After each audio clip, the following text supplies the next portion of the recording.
Okay.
Okay, so if you're watching the stream, I'm trying to figure out how to get the chat popped up. So I'm not trying to ignore you. I'm just trying to find where the chat is. I've never streamed on YouTube.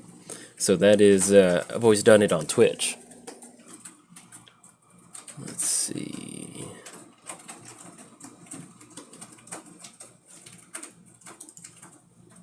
There we go. Let's see the chat. Let's get the chat popped out.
There we go.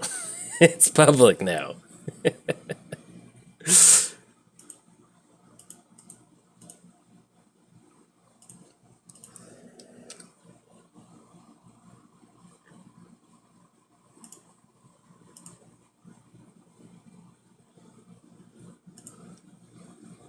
Okay, so we're live. Sorry about that. I had my stream set up to private. I was trying to figure out why I couldn't get the chat up, or nobody was watching. And well, and if you've got it set to private, that's it's not going to get anybody going. So, but if you're joining the stream, really excited. This is going to be the Ward the Spark streamer pre-release event, and then I'm working on a Liliana deck, and that should be the last one. And then I'm gonna get once I get settled in after this deck, then I'll get the chat kind of popped up and start interacting just a little bit more with the chat. This was just the last deck that I needed to go for. Only on a Dreadhorde.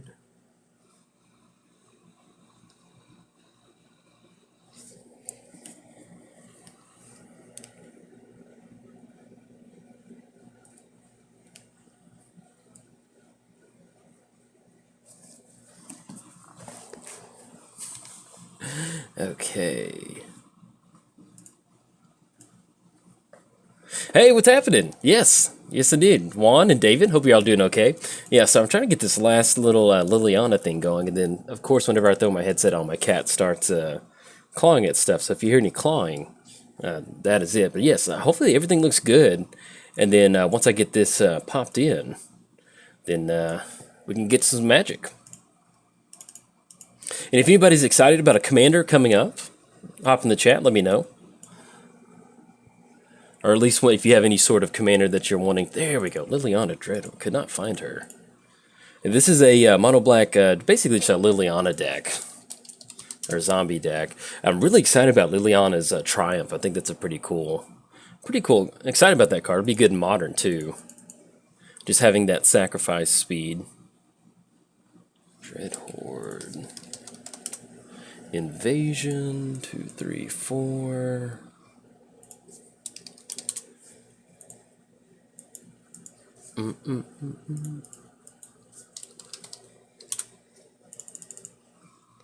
Costly Plunder.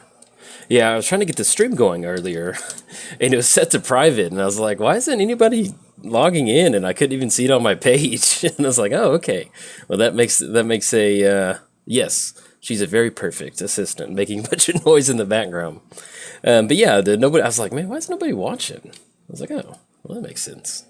Throw some Midnight Reapers in here. I think 4 will work out. Let's throw Bantu, because we always like sacrificing.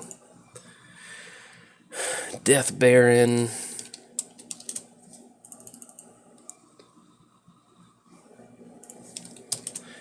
Yeah, Tattered Mummy is. And then what do we want to cut? Because I need to get some 1-drop zombies. Let's back off 1 Dread Horde Invasion. And then I think Stitcher. That'd be good. And we can always change these, but let's go and get the thing popped over here. Let me get my music changed too.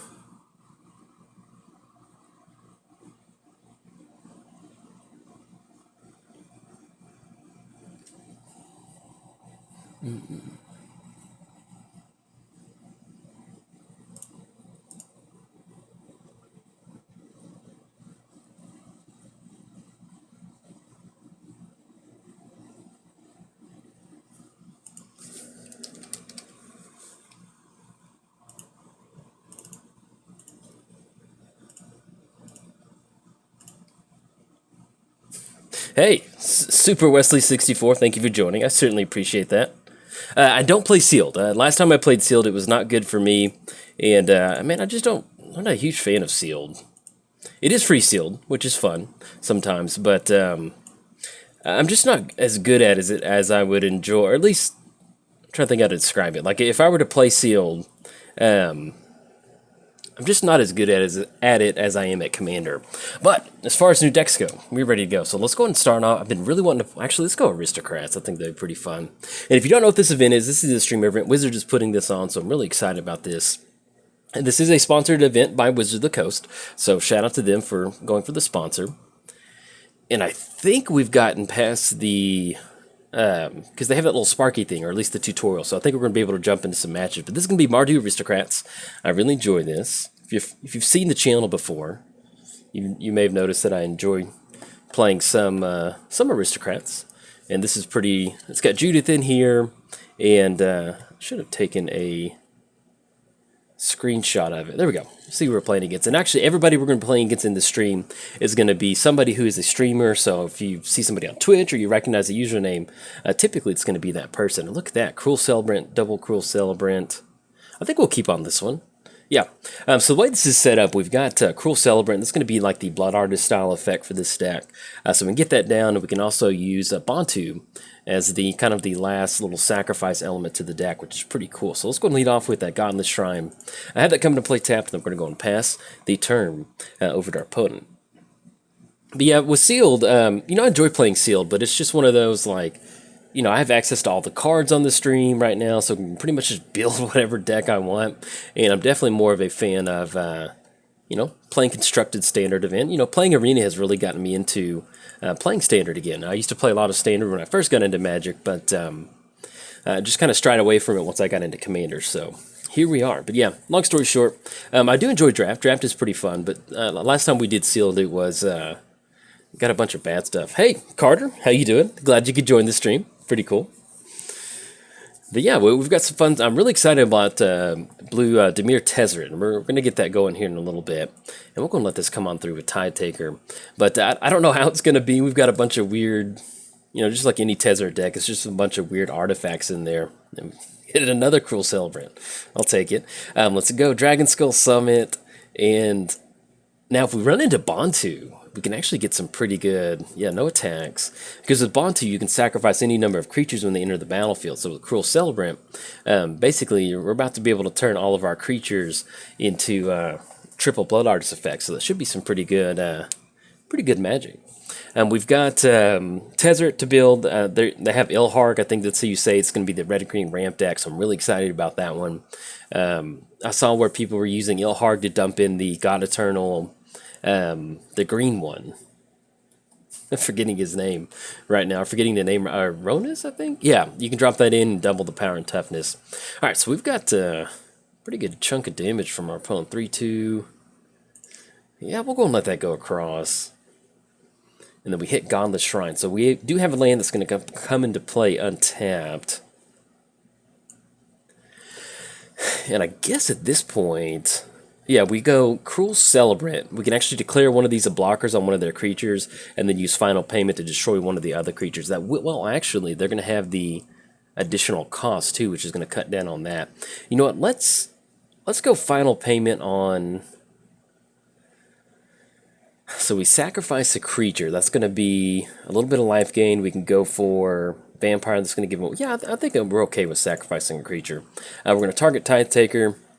Because if we do this during our turn, it's not going to be good for us. A hit for 1. And that should be 3 Blood Artists. Oh, look at that. It's going to put us back up to 12. Take care of that Tithe Taker. And then pass it back over. Now, they do get the Afterlife if do end up... you know, they're swinging with the other Tithe Taker, we can block. But we'll see how they want to end up going for that. But if we can run into Bantu. Hey, Brother Goro. Glad you can make it. Well, hi, Angela. Glad you can make it too. And no problem, Carter. But yeah, you're exactly right. Glad you could come in for a little bit. So they're going to be swinging in for 4, 7, 9.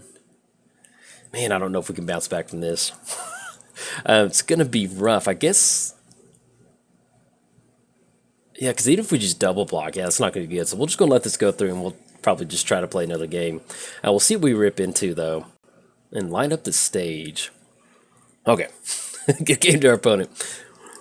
We're going to scoop this one and see if we can't get a little bit of a better opening hand. You know, this is the first build of the deck, too. So, you know, running into, like, 3 Cruel Celebrants are the... not the best thing we can do, but hopefully we'll run into a few more utility pieces. And this Mastery Tree, I have... no idea what these are. Oh, and I think it's new. That's what it is. It's new to the... It's new to... Okay, there we go. I just want to play some Magic. Alright, so we're going to go Mardu Aristocrats again. Hopefully we can get a little bit of a better opening hand. If not, then we might switch over to either Black-Blue Tezzeret or the Ral-Zeric Storm. That Storm deck is a lot of fun. I haven't released it on the channel yet, but I built kind of like a Teamer Storm deck. And so this is pretty much kind of the same thing on that. So... we'll kind of see. So Godless Shrine, Sacred Foundry, D-Spark, Hero Precinct 1. Yes, I like this hand a lot better. We're going to keep on this one. Hopefully, fingers crossed, we do hit that 3rd land drop. And I think what we might end up doing is if we can just cash in an extra 1/1 human off of Footlight Fiend, we probably might end up waiting on that. So it's not a super aggressive deck. So let's go and lead off with Godless Shrine, have that come into play tapped, and then we'll go and pass the turn. But yeah, if anybody's excited about a commander they're building, I'd like to hear about it. I think it sounds very cliche, but I'm pretty sure I'm going to be going Bantu first because, I don't know, I just love drawing cards. Let's go Hero Precinct 1, and there's just so many busted things you can do with Bantu. You know, just any sort of token deck, you can sacrifice those to get some card draw, and dig for Living Death, rinse and repeat, just keep doing that. So they do have a Merfolk Walker sitting at 3/2, and we did not hit the land. Yeah, let's go and go Footlight Fiend. That way we can at least get another creature down, and then next turn we can try to go for a light up the stage. I just like getting down some sort of value, and actually, yeah, let's go and push in. You know, if they want to trade with that Merfolk Branchwalker, we've already got 2 creatures on the battlefield. Okay, they do end up trading. So, if it does get through, then we need to get light up the stage, which, either way, that's pretty good. Alright, so Incubation Druid. And we do hit the land. So, if we're looking at Mayhem Devil... yeah, let's go and go for that. Let's go Mayhem Devil. And so you can see where whenever a player sacrifices a permanent, you know, we end up with all these creatures on the board. And then once we finally find Bantu, then we can just kind of act as Blood Artist number 3. You know, even though technically it's a Rakdos, but still kind of be the extra Blood Artist style effect that we're looking for. When I originally built, did build kind of a Church of Athria style deck for Standard Arena, but the only aristocrat we had was the like Vindictive Vampire, and that was like 4 mana, and it was really clunky to get a Vindictive Vampire down, especially in Best of 1 Arena, so that was a little bit of a bummer. Now with Incubation Druid, that is going to be 5, so they can actually declare it a blocker and adapt. We can shock in Godless Shrine, and then end up going for double Priest of the... Yeah, let's do that. I think I kind of like that. So let's go ahead and pay 2 life, shock in Godless Shrine. Let's go Priest of the Forgotten Gods, and we'll go for the last Priest of the Forgotten Gods. That way we can just really kind of build up a nice board state. Revitalize, okay. And let's go for this last. Yeah, we'll go ahead and... Yeah, because they spent that 2 mana on Revitalize. So we'll go and push in with Mayhem Devil. And foot, yeah, why not? Let's go and push in. All right, so it's going to be 5 coming across. So we'll probably block on little 1/1, and then get in for 18. There we go. Now, once we do get in next turn, hopefully we can get in at least one of these creatures. That'll put us on for Light Up the Stage. And depending on what else they get down, one of the new cards in the set is D-Spark, which I'm really excited about. You know, especially in your Teferi matchups, you can use D-Spark as a way to kind of stop. Got a ton of ramp over there. Okay, so let's see. So each opponent loses 2 life. You sacrifice a creature. Do you want to push in with Mayhem Devil? Yeah, let's go and do that, because if we can get Light Up the Stage going, I think that'll be good. So let's push in with Mayhem Devil. If we swing in with any of the 1/1s, they're simply just going to block with Wild Growth Walker. All right, so we get in.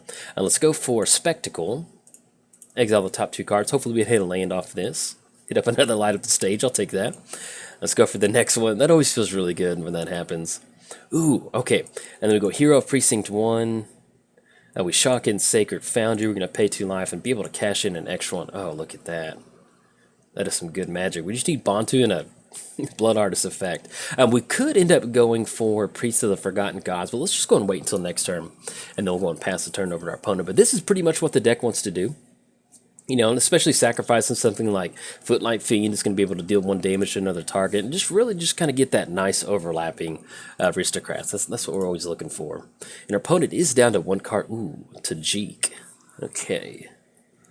Final non-combat damage that we dealt. Haste and Mentor. Now we can start sacrificing to kind of really start working at our opponent's life total, and especially if we end up sacrificing Footlight Fiend. But if we just want to swing in, we can actually just go Mortify on Wild Growth Walker. I think that's good. And then if they do end up going... Yeah, because we're not going to swing in the Priest of the Forgotten God, so we're going to cash in an extra token. We're going to go for Wild Growth Walker. And then let's go and push in. So let's go Mayhem Devil, Footlight Fiend... And then I guess... No, we'll go and hold on to Hero Precinct 1. So let's go and send in 5 attackers. And then that way, whatever they decide to block on, we can at least sacrifice that with Priest of the Forgotten God. Now, we do end up missing out on the mana, but we cash in a card draw, which is pretty much what we want to do. And depending on how they kind of divvy the damage out, if we end up sacrificing 2 Footlight Fiends, if they dump some mana into some of these Druids, then we can get rid of them. But they may not end up going for that. We'll see.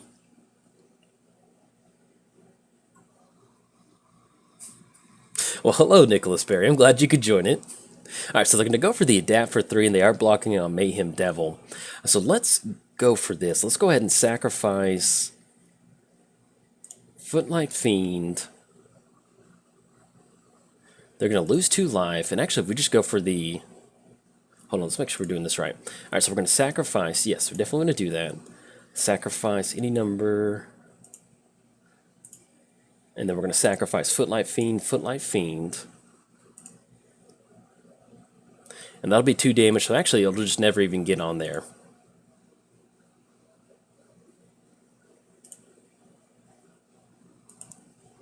Oh my gosh, so many triggers. There we go. So you can see where, you know, we got to sacrifice the 2 Footlight Fiends. That's going to be 2 extra triggers for Mayhem Devil. And we're also going to take care of Incubation Druid. So that is, that's really nice. And yeah, they don't have any extra mana to go for the extra activations either. Alright, so it's going to be... And I love the art on Mayhem Devil. Look at that, dude. That's he's like on a thorny motorcycle looking thing. Okay, so they're going to lose 2 to the Priest of the Forgotten Gods. Oh, look at that. And I guess is this creature blocking? We'll just go and send that last damage up top, too. Okay, and then we did draw into Clifftop Retreat. Okay, so we go Clifftop Retreat, and then we'll get down to Jeek. Actually, I think that, yeah, we should have got down to Jeek. I just missed that one. That would have been a little bit better. And then anything else, we're going to pass the turn. So, depending on what they draw into, should be... Yep, there we go. You get to see the scheme. But yeah, this is pretty much what you can see if we draw into Bantu. Just all that card draw. That is some good magic. Let's go for the... I think we want to go... Yeah, let's go, actually, let's go Ral-Zeric Storm. I've been wanting to try that one out. Let's change the deck real quick.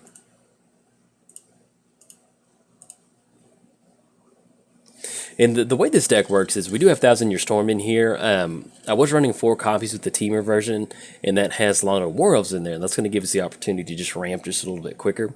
But with this particular build, we've got Shahili in here, which is going to be a really good way to kind of get those extra servo tokens going.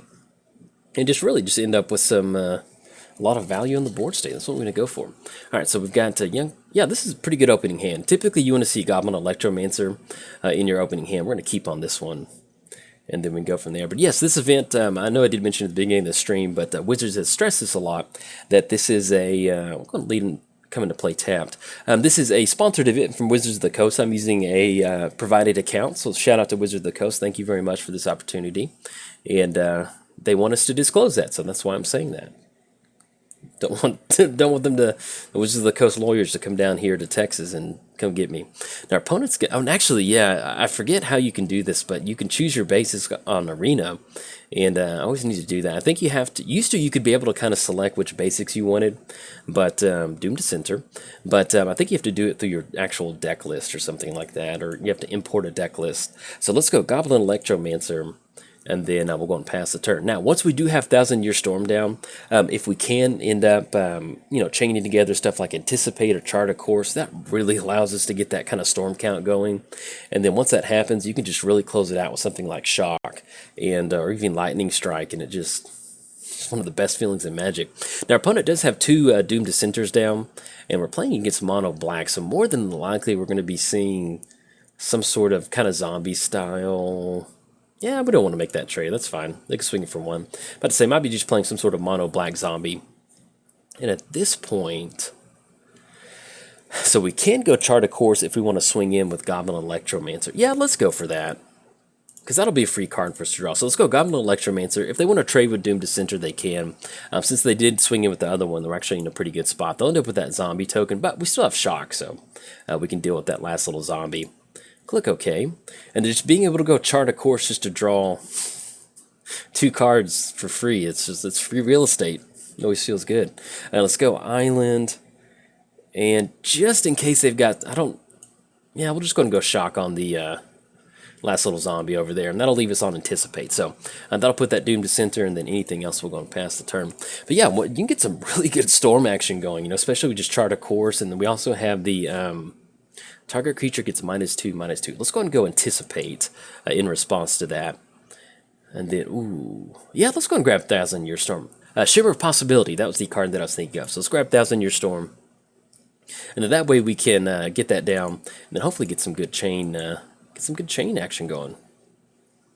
But yeah, there's some pretty cool Storm cards that came out in the most recent set.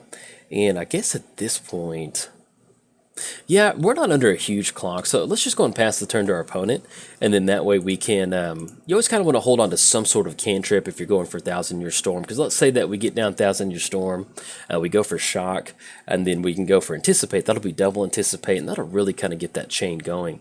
Now, our opponent did get down Death Baron, which I think we might want to deal with that at this point right now. Simply just sitting at a 2/2. Yeah, we're at 18. Let's just see if we can't go just a little bit further. There we go. Goblin Electromancer. Let's go Mountain for the turn. This is pretty much exactly what we want to see. And the good thing about us playing Thousand Year Storm in this particular build is that we don't have to worry about Mortify. I can't tell you how many times you never see a Mortify based deck, and then you plop down Thousand Year Storm, then just Mortify comes out of the woodwork. You're like, ah, crud. Now, our opponent did get down Dread Horde Invasion, and this is basically kind of like the Bitter Blossom zombie effect. So, alright, so I'm going to be swinging it for 1. That's going to put us down to 14. And then let's go for Thousand Year Storm. Oh, yeah. Alright, so we're going to get down Thousand Year Storm, and then next turn, like I mentioned, no attacks. So if we go Shock on, let's say, Death Baron, that'll get the Storm count going, and then we go Double Anticipate. If we can get Goblin Electromancer to kind of stick around, then we should be in a pretty good spot to hopefully start chaining through some of our stuff, because typically once you get about 2 cantrips going, you're good to go. Alright, so we have the 5 zombie army coming across. And also, that does remind me, of the zombie army, I did make a zombie playmat. Ooh, Ral-Zeric. 1 damage to target opponent or planeswalker. Okay, so let's go. I think we just send Shock up top. Now, next turn we are looking at the zombie coming across. We do have 2 Death Barons, so we kind of need to get some good action going this turn. And even if we go Ral-Zeric, that's going to be a ton of our mana. So let's go Shock. We're going to send Shock up top to our opponent. Let's go for Anticipate. This will be Double Anticipate. At this point, we're just trying to get any sort of chain going. Ooh, Lightning Strike. Yeah, let's grab that, because that'll at least be 3 Lightning Bolts. And then see what the next Anticipate is. Chart a Course, that'll be good. And then actually Ral-Zeric's Outburst. So we can go Lightning Strike and Ral-Zeric's Outburst. 3. Yeah, we can get some pretty good work in. Yeah, let's go Ral's Outburst. And then we have not made the land drop for the turn yet, so let's go Lightning Strike. We're going to target Death Baron, and target the next Death Baron, and then we'll target this zombie army. And you get to see like all the kind of triggers go on the stack, and oh, it just feels so good. That last one on that last Death Baron, it's going to get rid of that zombie army. Let's go Ral-Zeric's Outburst. You can see this up top. Oh, look at this. And we're just going to keep targeting our opponent. And this is kind of like the Steam Augury of the set. And then Murmuring Mystic. Let's grab Steam Vents. And then I guess we'll go ahead and grab another Goblin Electromancer. And we'll grab Island. At this point, if we can just find a Lightning Bolt off this last Ral-Zeric. Oh, Shahili. Okay, I'll grab Shahili. And then we put, we'll just go and put Steam Vents into play tapped. Not going to pay 2 life. And then, yeah, we'll just go and hold back with Goblin Electromancer and pass the turn. So, technically, the game's not over. We still need to find some sort of lightning bolt up top for our opponent. But you can see where, you know, we're against the ropes on something like that. And then we can simply just chain together some really nice lightning bolts. And you see our opponent's already kind of basically just rebounded. Do we want to end up going for... That's going to give them an extra zombie token. Now we're going to let that go on through. And then we run into Island. So at this point right now, I guess we just basically need to go... So if we go Shahili, that'll give us an extra... And then we can still go Ral-Zeric. Yeah, let's do that. So we go Shahili. And then we go Island. We go Ral-Zeric. That'll still give us at least a servo token to kind of protect some of these planeswalkers. Let's go for the +1. We're going to scry 1 to hopefully just get some sort of chart of course. That is exactly what we need. So we'll put that on top. And then with Shahili, yeah, I think we're okay. We'll just leave her up at a 5. And then no attacks. Actually, we'd make the land drop. Yeah, we did make the land drop and we'll go and pass the turn. So they will get a little bit of an extra counter on that zombie token. And, ooh. Okay, so they go Liliana. And then +1, each player sacrifice. They go for the if they go for the -4, that's not going to be good. So they go -4. We have to sacrifice our creatures, and then yeah, that's going to be lethal. Yeah, so good game to our opponent. Got the preemptive good game, but no, excuse me. They have to get rid of 2 creatures. That'll end up with a 2/2 zombie, and they could swing in for 6. And then depending on how they decide to swing in, or if they have another amplifying effect, then they might be able to close it out. There will be Death Baron out there.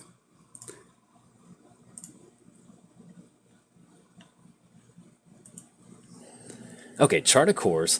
Yeah, and I guess at this point we just go Island. And so we go Goblin Electromancer. And actually we can scry 1 with Ral-Zeric. Let's go for that. Or actually if we go for the -2. Yeah, let's go Ral-Zeric. Whenever we cast our next spell, copy that spell. Yeah, that'll be good. All right, so we'll go for the -2, and that'll be double chart of course. So we go Goblin Electromancer. Let's go chart of course. That'll at least be 2. We do have to discard some cards, but we're in a pretty good spot.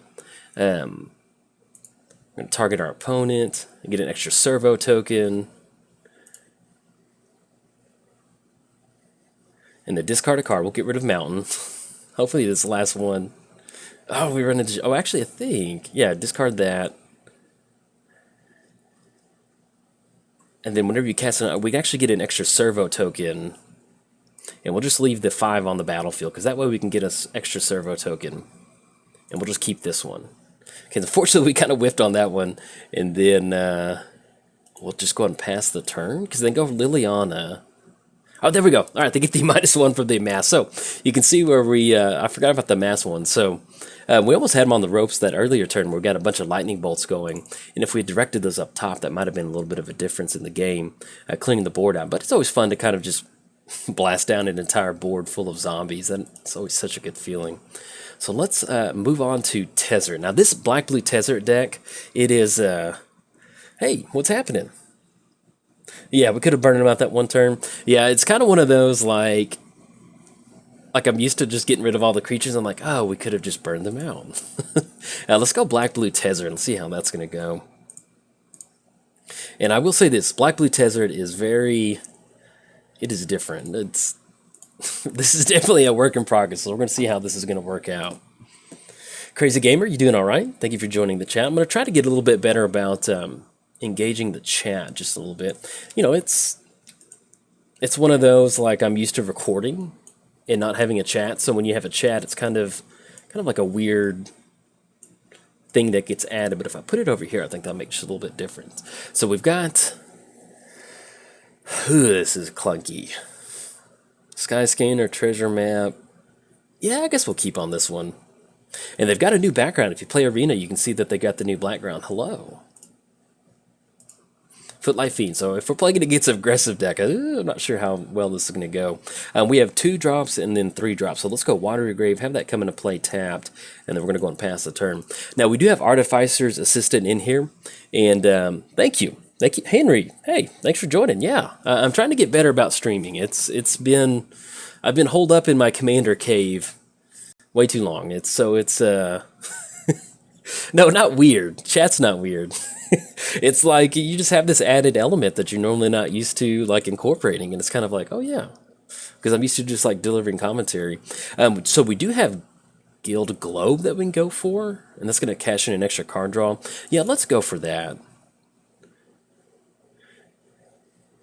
There we go, Artificer's Assistant. Okay, so this is what I'm talking about. With Artificer's Assistant, what we can do is you go Artificer's Assistant, and whenever you cast an Historic spell, you'll get some scry. So that allows us to really kind of start filtering through our deck. Yeah, it's just kind of like, you know, you're used to the game. You know, you're listening to delivering commentary, and, you know, I still make a lot of mistakes on my own, by myself, with no chat, and so that's where it's kind of like, let's go Artificer's Assistant. And we go Island, we go Mox Amber, Sorcerer's Spyglass. Yeah, let's go and put that on the bottom. Probably looking at more of an aggro deck, more than anything. And I guess the last one, probably go Treasure Map. That way we can really start getting some scry going. If we get some of those, put that on the bottom too. So you can see where if you get down just a couple Artificer's Assistant, you can really kind of churn through your deck. Next turn, hopefully we'll get down to Mana Geode, and that'll kind of... that'll help us get a little bit more artifacts going. The cool thing about Mana Geode, and it doesn't say it on Arena, but the flavor text on Mana Geode is, I think it's Shahili saying it, like, it doesn't matter where the charm came from as long as it means something to you, like it's powerful or something like that. I'm sure I'm butchering that, but that's, I don't know, I thought that was pretty cool. And you look at that, it looks like something you just pick up at like CC's or something. So we've got Sky, yeah, let's go Sky Scanner. Next we go Mana Geo. That'll be an extra mana. Yeah, I like this. Can we get a little bit of extra scry? Artificer's Assistant. At this point right now, we're just looking for Tezzeret, because if we can get down mono blue Tezzeret and start drawing 2 cards a turn, we'll be in a really good spot. Okay, and let's go for Totem. And we do have either 2 or 3 copies of Mono Blue Tezzeret, and then we do have 2 or 3 copies of the Black Blue Tezzeret. So I'm going to put that on the bottom. But you can see with Artificer's Assistant, we got some pretty good scry going so far. And then we're going to pass the turn. Now, I do need to make sure what our opponent's got going on. They've got Grim Initiate. Whenever it dies, a mass for 1. And then Footlight Fiend. So, oh, you can? Okay. There we go. I don't care if it's an all-powerful relic or a street vendor's lucky charm. If it brings you courage, wear it. I don't know. Thought that was pretty cool. Yeah, there's some truth to that. Crazy gamer. But you know, it's fun. You know, it's fun. I always enjoy watching people play Magic, and it's something that you know, just to kind of we're having. You know, I don't stream that often, so I don't really have one-on-ones. You know, this last year I've kind of dealt with some anxiety issues, different things like that, and that's also kind of led to why I haven't streamed a lot. So if you ever wonder why I don't stream a lot, it's just you know, it's you know, I can toss on a headset and record Magic all day, but it's different when you got a bunch of people watching it. It's just kind of weighs on you. But yeah, I'm trying to get better about it. Get out of my little shell. Long story short. All right, so we're down to 7. There we go, Tezzeret. Okay, so we go Tezzeret off Mana Geode. We'll be able to draw 2 cards, or if we can just basically just make a Thopter. Sinister Sabotage. Just going to put that on the bottom. It's a little late to the party. Let's go. Yeah, I think we just want to start cashing some card draw because at this point we're going to be drawing 2 cards, and surely our opponent's really going to want to be going for Tezzeret. So let's go Artificer's Assistant. All right. Now it does help that our opponent's not being super. I mean, they're swinging with a bunch of 1/1s, but thankfully it's not like a traditional like Mardu style deck where they're really getting at us. But at least next turn we can go Sky Scanner. That's going to be a card draw, and then we do need to start scrying with Treasure Map. Oh yeah, with that playmat. So I made the. I meant to load some of these playmats into the video before. All right, they're gonna be swinging at Tezzeret. That's gonna be 1, 2, 3. Yeah, that's fine because we can just keep cashing in card draw. If we can just go 2 card draw per turn, and then once we find the other Tezzeret, then we can really start working at our opponent's life total. All right, so we run into Drowned Catacomb. Thanks, man. Let's go for the draw card. Double Sinister Sabotage. That's okay. And I guess we go Sky Scanner. That'll be 1 more card draw. Let's go and put that on the bottom. Then we're going to put Opt on the bottom. Opt might have been nice in this one, but we just want to find Tezzeret. That's basically what we're going for. Let's go for 1. We can leave up Sinister Sabotage. We do have a pretty good chunk of blockers. But they're going to want to take care of Tezzeret. So let's just kind of keep this Artificer's Assistant Scry going. Opt, let's put that on the bottom. Yeah, you know, it's not like, it was just kind of, I don't know how to describe it, you know, it was just one of those, like, I just didn't want to do stuff, and, you know, that's not me, and it was just kind of like me for a long time, just not wanting to be proactive about doing certain things, so, but getting better about it, and sometimes it just becomes normal to you, and you don't realize that, and that's kind of about what it was. Watery Grave, I promise you, Black Blue Tezzeret is in here somewhere. All right, anything else? No, we're going to go on past turn. But yeah, you know, talking about it, it makes it not seem like it's the boogie monster or it's something that's really odd. And then, you know, so there's a lot of people that, you know, suffer from depression and anxiety, different things like that. And so just kind of giving it a normalcy to it. And it's something that if you get help and, you know, become a better person because of it or just kind of step past that, you know, it makes a big difference. So if you feel like you're not being able to give yourself 100%, do some things, you know. It's just even little things, just like eating better and getting better about not putting stuff off and stuff, different things like that. So, all right, so we've got the whole crew swinging in at Tezzeret. If we end up going Artificer, Sky Scanner, that will still leave Tezzeret, or maybe not. We'll see. And also, as far as Arena goes, if you don't really see a lot of Arena, these are the full art cards. I think I have access to it. I just didn't realize it. All right, so we've got Grim at Grim, and then Footlight at Tezzeret. So basically, we go, yeah, I want to get that 2 card draw per turn. Yeah, because that's swinging it out. So we're going to click block on that. These are basically very expendable. You saw how much scry we've gotten out of both of these birds. I hate that the birds are going to jump in front of these creatures, but at least we can kind of stop some of the. There we go. That's going to leave Tezzeret. And they can still deal 1 more damage to Tezzeret, but we're still in a good spot with this, being able to draw a couple cards. So hopefully that should allow us to finally find Tezzeret. And you're also, it's one of those things to where, like with Magic Sorcerer Spyglass, let's go for the 0 ability. Okay, let's go Opt. There we go, there's old Tezzeret. I knew he was here somewhere. Oh, okay, I'll have to check that out. Let's go Tezzeret. And you can see where we've got 1, 2, 3, 4, 5. Deals X damage to each opponent, and we gain it. So this is where we're really going to start to take off. Look at that Tezzeret art. I love that. All right, so it's going to put us back up to 12, knocks him down to 13. And then, yeah, we'll just go and pass the turn. So we've got Tezzeret sitting at 7. We're in a good spot. And, yeah, thank you, Alex. I'll definitely check out Evolution Sage. Just kind of see what it's just kind of one of those things to where it just becomes normal, and you just don't really realize it, and then you just kind of wake up one day, and, there's times where, like on my channel, like, I would try to have a new deck release out on Fridays, and, just got for a while there where I would just not want to do any of this, like, new releases. I would just kind of do the bare minimum, and different things like that, so... Anyway, getting better about it. This set has been the most excited I've been about Magic in a long time, and so I'm really excited about that. So, in fact, I've pretty much... I don't have the Commander decks built yet, but I've got all the groundwork built to where all I've got to do is throw them together. And you can see how good Tezzeret is. We're for that +2. We're going to go for Sorcerer Spyglass, and we're going to name Simic, and that'll really allow us to kind of push past. We've got 1, 2... Oh, it'll help if we go to my turn. Thank you, Crazy Gamer, for saying that. I appreciate that. Let's go Island. Let's go Sorcerer Spyglass. We're going to name Simic. Revealed cards. Captive Audience. That is... Okay, so we're doing okay. This is definitely an interesting build from our opponent. View the battlefield. Simic Tyrant Smasher. I always get so worried I'm going to name the wrong card. It's like we're going to name Simic Sprint. Let's go. Go for the minus... go for the +2. Oh, look at that. That Tezzeret is very cheesy, but I very much enjoy it. Alright, then anything else? We do have... we can start going for Treasure Map, but we're in a pretty good spot to where no matter what they cast, we've got double Sinister Sabotage. Yeah, you're right. And thank you, Carter. That was a big deal with how I dealt with it for a long time, was playing Magic. It was my own little world. There we go. We get Tezzeret. I like it.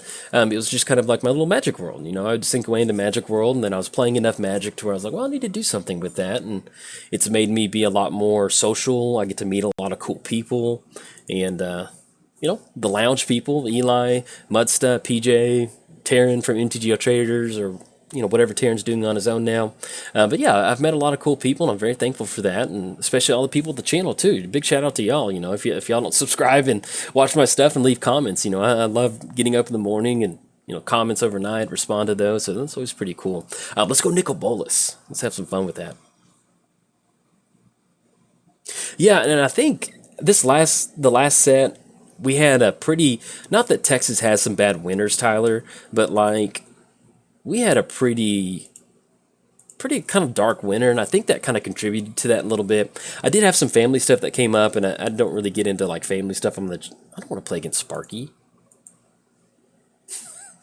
Look at Sparky's already talking trash.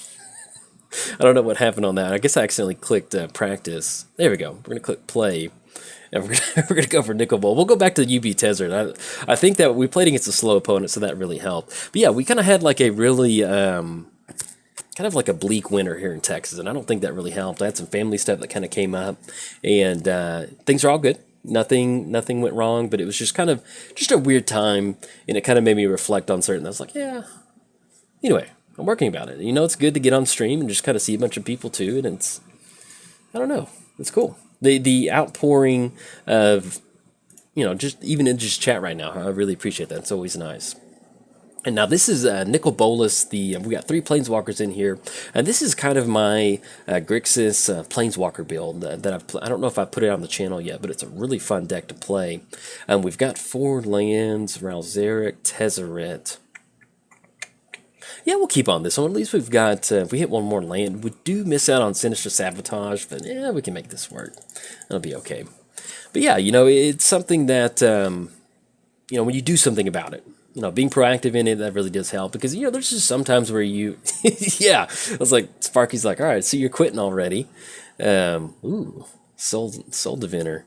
There we go. We hit our next blue source. So since we do have a couple lands that come into play tap, so let's go Watery Grave. And then we have to pay that 2 life.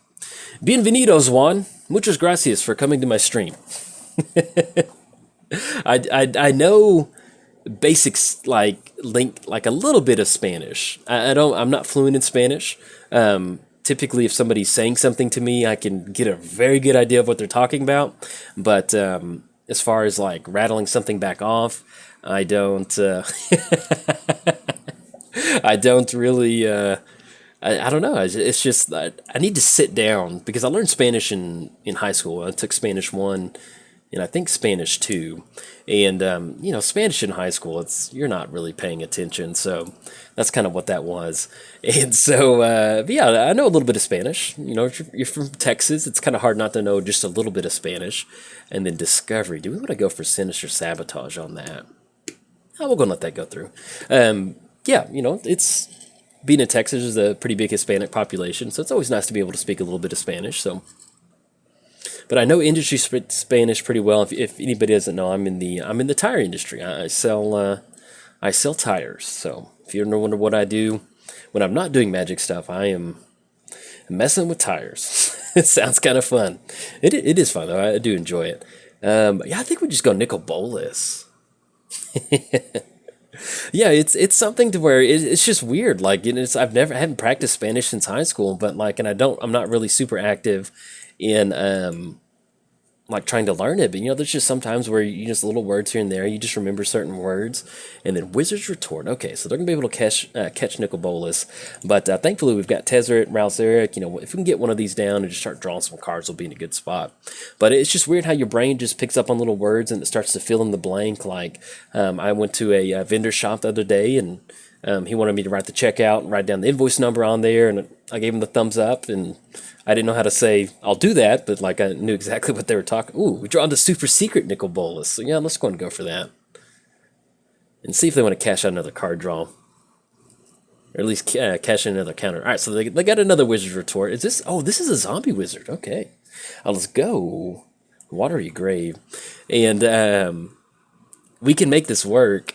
So I've been thinking about, like in my videos, I always talk about, you know, if you're keeping score at home, do this. I'm thinking about making if you're keeping score at home, playmat, where I have all the words that I run into the ground over and over again, like anything else that's going past the turn. So you might see that sometime in the near future. And part of that, let's see, well, we're going to give them Watery Grave. And then now once we get down, I'd like to find some sort of spot removal for Soul. That would be good. And they did shock that last land in, leaving them 2 mana, so we'll see what they end up going for. But yeah, basically I'm going to keep like a little bingo sheet of what I've got, the words that I just run into the ground. Now, if we go Ral-Zeric, we definitely don't have instant or sword, so we've just got double Nicol Bolas dragons. So I think, yeah, I kind of like going Tezzeret. Yeah, let's go for that. If they have Quench, they've got Quench or whatever that 2 mana spell is, so be it. Yeah, everybody needs tires. They do. And I've been doing it for a long time too. So, and at this point, we're just going to go for the card draw. So we're going to leave it open for our opponent to want to swing in at Tezzeret. That's one of the fun things about playing mono blue Tezzeret, or at least playing the mono blue version of Tezzeret. It's going to have that come to play tap. Is that you can just use the 0 ability to draw a card, and if they can't deal with it right then and there, and it just kind of forces them to just. It's almost kind of like Tezzeret's like baiting, like, hey, come take care of me. And if they spend Soul attacking in at Tezzeret, then we can just kind of get some good card draw going. Do you pour milk in the bowl first? No. I always do cereal first. And cereal, if that's what you're talking about, I have a hard time with cereal because, like, I love cereal and I eat too much of it. I get like a box of cereal and then I consume it all in like 3 days. It's not very healthy, but it tastes good. yeah, definitely. If you want to make a, because I know there's a lot. I'll kind of explain that here in a second. Let's go for the. Yes, I would definitely want that. That would be really funny to see. Crazy Gamer. I would definitely leave a comment somewhere, and that'll be pretty cool. Now we do run into. I'll explain that here in a second. Let's go Thought Erasure. So we got 1, 2, 3, 4, 5, 6, 7. Now if they swing in with Construct, that's not going to be good. But if we end up, yeah, actually, I kind of like, yeah, let's do this. So we go Sulphur Falls, we go Ral-Zeric. Then we go for the +1. Now, if they've got a counter spell, they've got it. At least we can... oh, there we go. All right, so go Ral-Zeric. Let's go for the +1. Because maybe they start swinging into us. If we can get Ral-Zeric and Tezzeret to stick, that'll kind of divert some of that damage away from us. Let's grab Island. And then we go Thought Erasure. Let's see what they've got cooking in the kitchen with this. Tyrant Scorn, destroy target creature with a converted mana cost 3 or less. Okay, so we're definitely good as far as what they've got. Ooh, Bedevil, yeah. That's what we want to see. All right, so it's going to be on top, and we'll pass the turn. So one of the things why I repeat a lot of phrases is when I'm recording Commander, you know, there's a lot of stuff going on. And so I kind of default into just certain things that I can just rely on. And, you know, instead of me just sitting there scanning my hand, do I need to play anything? Anything else? Going past, that just kind of cuts the silence. And so I try to minimize the amount of times that I do that. But, you know, sometimes it does slip by. But, yes, I would like to see that list. I've seen a few of them before, and it always makes me laugh. All right, so we've got Biomancer coming down. And then we know exactly what's in their hand. So at this point, if they swing in with the double construct tokens... so we can go Bedevil on Karn, but that's not going to do a lot. We almost need to hit some sort of... yeah, let's go for Tezzeret. Let's go for a card draw. Alright, so Chromatic Lantern. Let's go land drop for the turn. Yeah, I think we need to get rid of one of these. Yeah, because those treasure tokens are really hurting us. So we get rid of this, and we know that they don't have a counter spell, so this is why I'm doing this main phase right now. All right, so we're going to get rid of that one. It's going to put it down to a 4/4. They can go for the -2, which is not going to be the best. Let's go for Anticipate, and let's see if we can't find one more piece of removal with Anticipate. Okay, that'll work. Yeah, we go Angrass Rampage. That'll at least force them to get rid of Biomancer, but I think they still get it. Yeah, target player sacrifices a creature. And actually, if we go Planeswalker, because that'll be 1, 2, 3, 4. That'll be, yeah, if we go Planeswalker, that'll cut them off the -2. Yeah. All right, so target player sacrifices a Planeswalker. Because that'll get rid of the extra card of it. So at least it'll kind of buy us an extra turn at this point right now. So target player sacrifices a Planeswalker. That'll get rid of Karn. We know what their 2 cards are left in their hand. And they've got 5, 7 swinging across. So that should leave us down to 3. But yeah, you know, part of it is kind of like I have like OCD tendencies sometimes. That's why I spend like my overlays and different things like that. I really enjoy for them to look really good. And that's kind of why I have repeated phrases. I just, once I get comfortable with something, I just kind of keep that going. So... and I love the construct tokens from Karn, because these are so... they just look kind of goofy to me. I don't know how to describe it. Alright, so we've got 4, 5, and then 7. That'll definitely be lethal for next turn, so I think we just go Tezzeret. Now, what we can do at this point, we can just simply just go for the +1 and get a Thopter down and just kind of try to survive. We can go for Chromatic Lantern. That'll be 1, 2, 3. That'll cut us off Sinister Sabotage, though. Let's do this. So we go Blood Crypt, have that come into play tapped. Yeah, and then we'll just leave up Sinister Sabotage. We'll go on... wait, target... yeah, sacrifice a Planeswalker wouldn't be that good. Okay, so I'm going to adapt for 1, and it's going to put that +1 counter on there. But yeah, you know, there's a lot of stuff, like, you know, as far as me streaming on the channel... you know, because I've never streamed, like, Commander online. You know, the times that I have streamed, it's always been, I think, arena-based events. I might have streamed, you know, little things like the Church of Athreus on Sundays. That would be a lot of fun to do. All right, so they're going to bounce that back to the hand. Let's go Sinister Sabotage just to kind of stop that. And that will give us a Scry. And we'll see if this is enough for us to stick around. Now, if they do end up sacrificing some of these treasure tokens, that'll at least kind of chip away at these construct token. All right, so I'm going to draw a card. And I never knew, I did not realize that Soul was a wizard, so that's pretty, oh, bummer. So they hit Wizard's Retort off that note, so good game.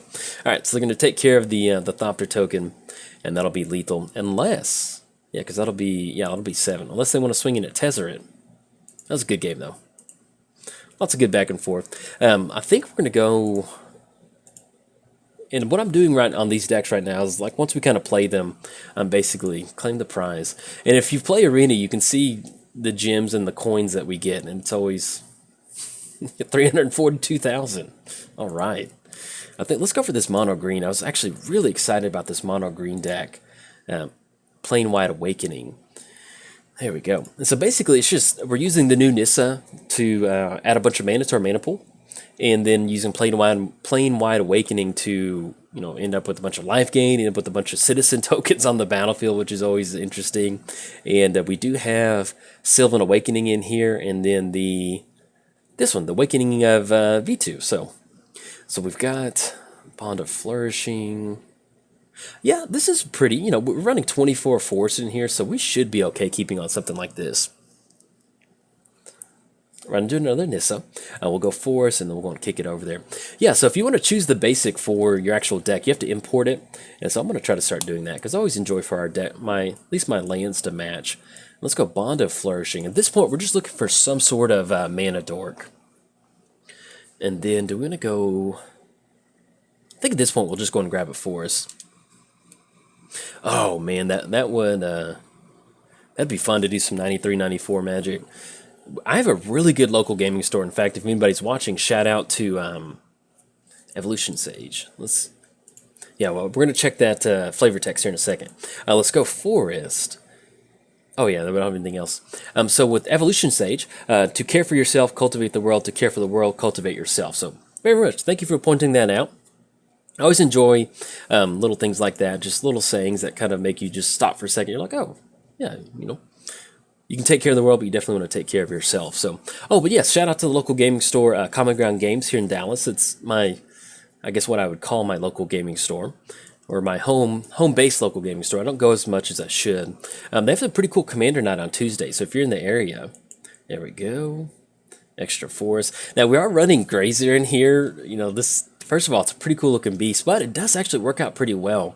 There's a lot of times where, we get down to 0-3 for 1, we get an extra land drop, and then, Pledge of Unity, and they don't have enough mana for that. So, but you can see where this Grazer is going to at least be able to block this Pride Mate.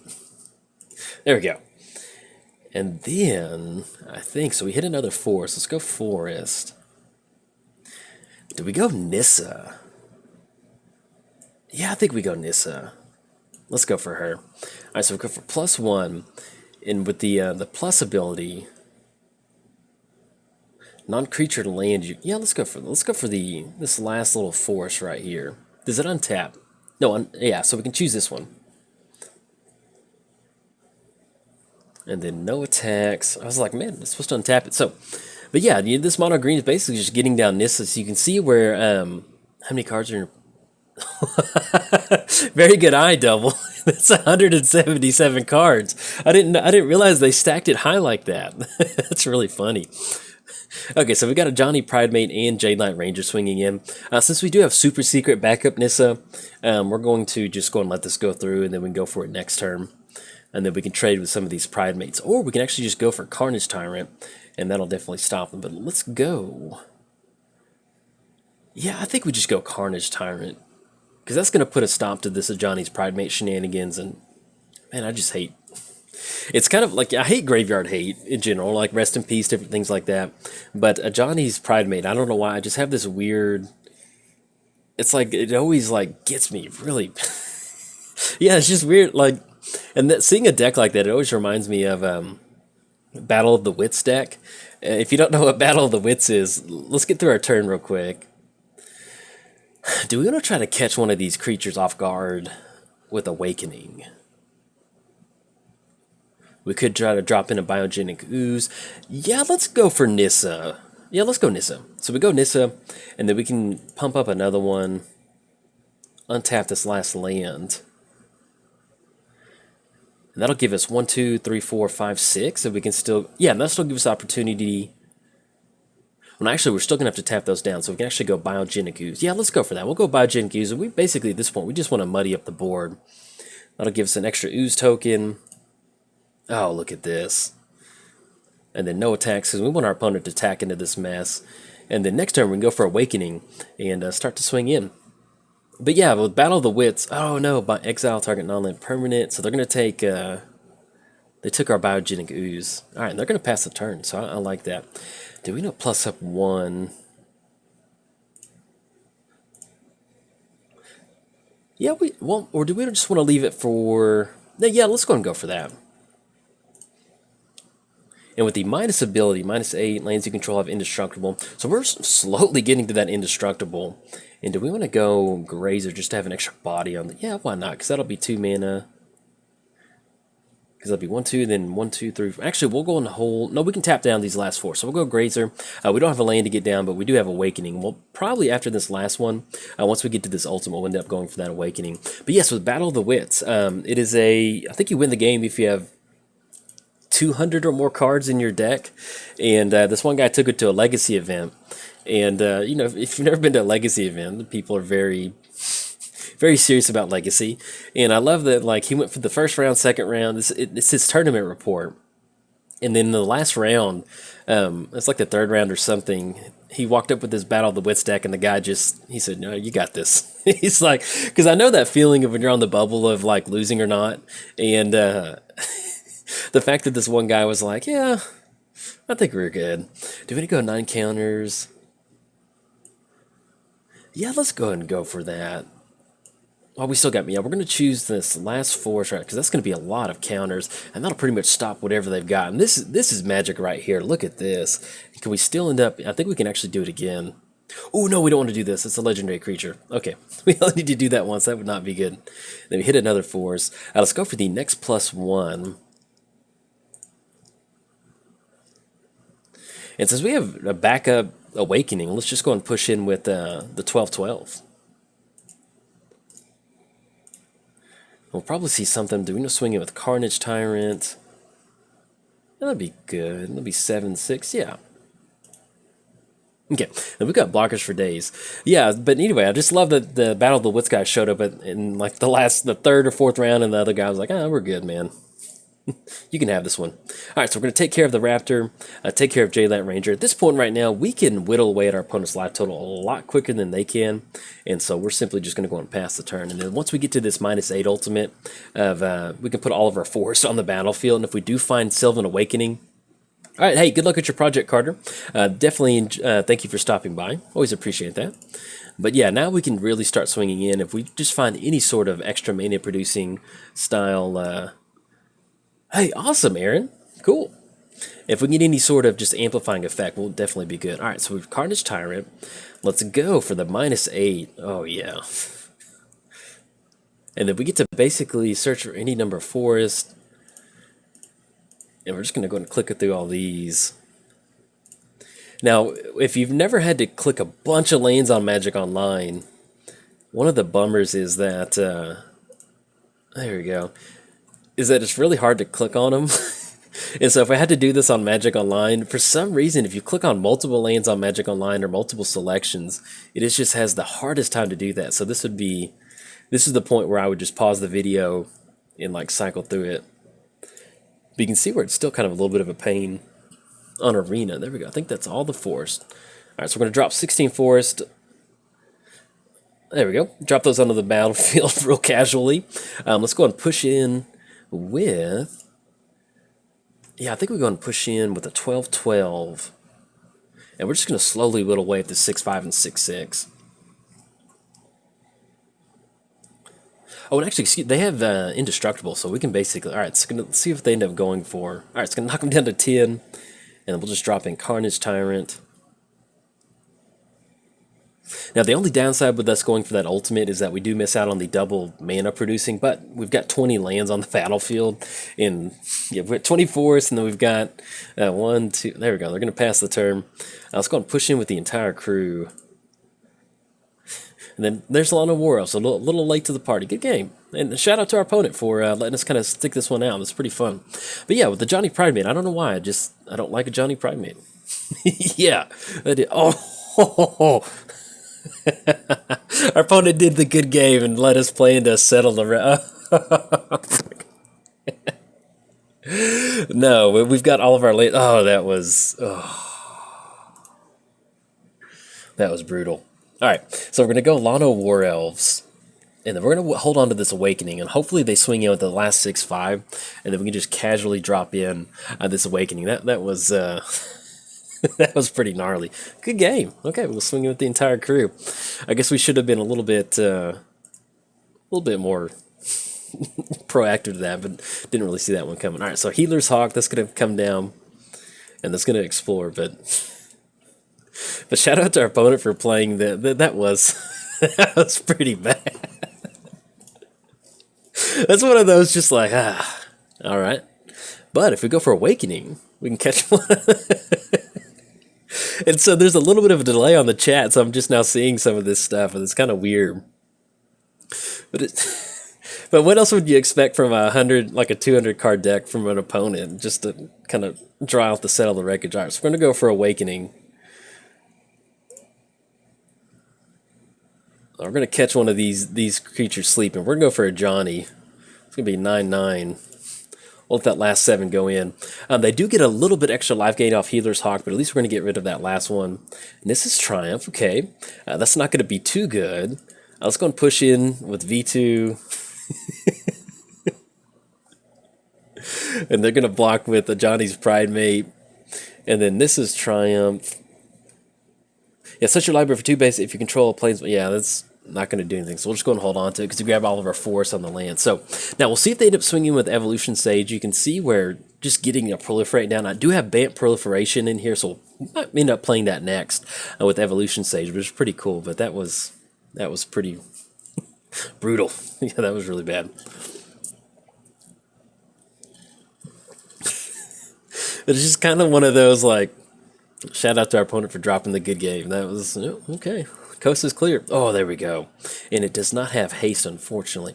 So let's, just in case we lose, let's go ahead and go for Galta. And that just feels so good for 2 mana to just get this guy down. Let's go and swing in. We have Indestructible, so it's not really going to matter. There we go. Let's go and swing in for a 9/9. And this game has turned into one of those, it's gotten personal now. We need to win this one. It's kind of like when you play against Mill, and I don't mind losing to Mill, but you definitely want to win. Like, it's kind of like, of all decks you want to lose to, you don't want to lose to Mill. Or at least that's, like, I remember I went to a Star City game event here in Dallas, and you don't know what opponent you're going to play against. And my first round opponent was just straight up Black-Blue Mill, and I was like, oh no. It was like one of those, like, Mind Funeral into Mind Funeral, and I was like, and it always stinks to start the day off 0-1 with a losing to Mill. Anyway, but I was playing Mindcrank, so yeah, there could be a second settle, so we definitely have to play around that. That's but that's what makes live magic like this. I mean, you get the commentary from it. At least you get to see my reaction from it. All right, so they're going to pass the turn. Gift of Paradise. Yeah, we're gonna push in. We got Indestructible Lands. We've got a 12/12 with Trample. They can double block on, but that's going to get rid of Evolution Sage. And then we want to get rid of Evolution Sage desperately, very badly. Okay, and that's going to leave the 5/3 Soldier out there. Let's go Gift of Paradise on just one of our 4s. Just going to point in that general direction. We're going to gain 3 life, put us up to 13. And then we're just going to pray for just Carnage Tyrant or another Galta or just anything. Or Sylvan Awakening. Oh my gosh. If we rip it, because we do have Sylvan Awakening here. We have 2 Sylvan Awakening. So if we can run into that, that'll give all of our lands indestructible. And if they have another Settle the Wreckage, then so be it. And I do love that the Mysterious Dude, I'm not entirely sure who they are, but Mysterious Dude tossing up the good game. I like that. Okay, so we're going to get Reclamation Sage on our Gift of Paradise, but we got the life gain, so that was pretty much what we wanted to see.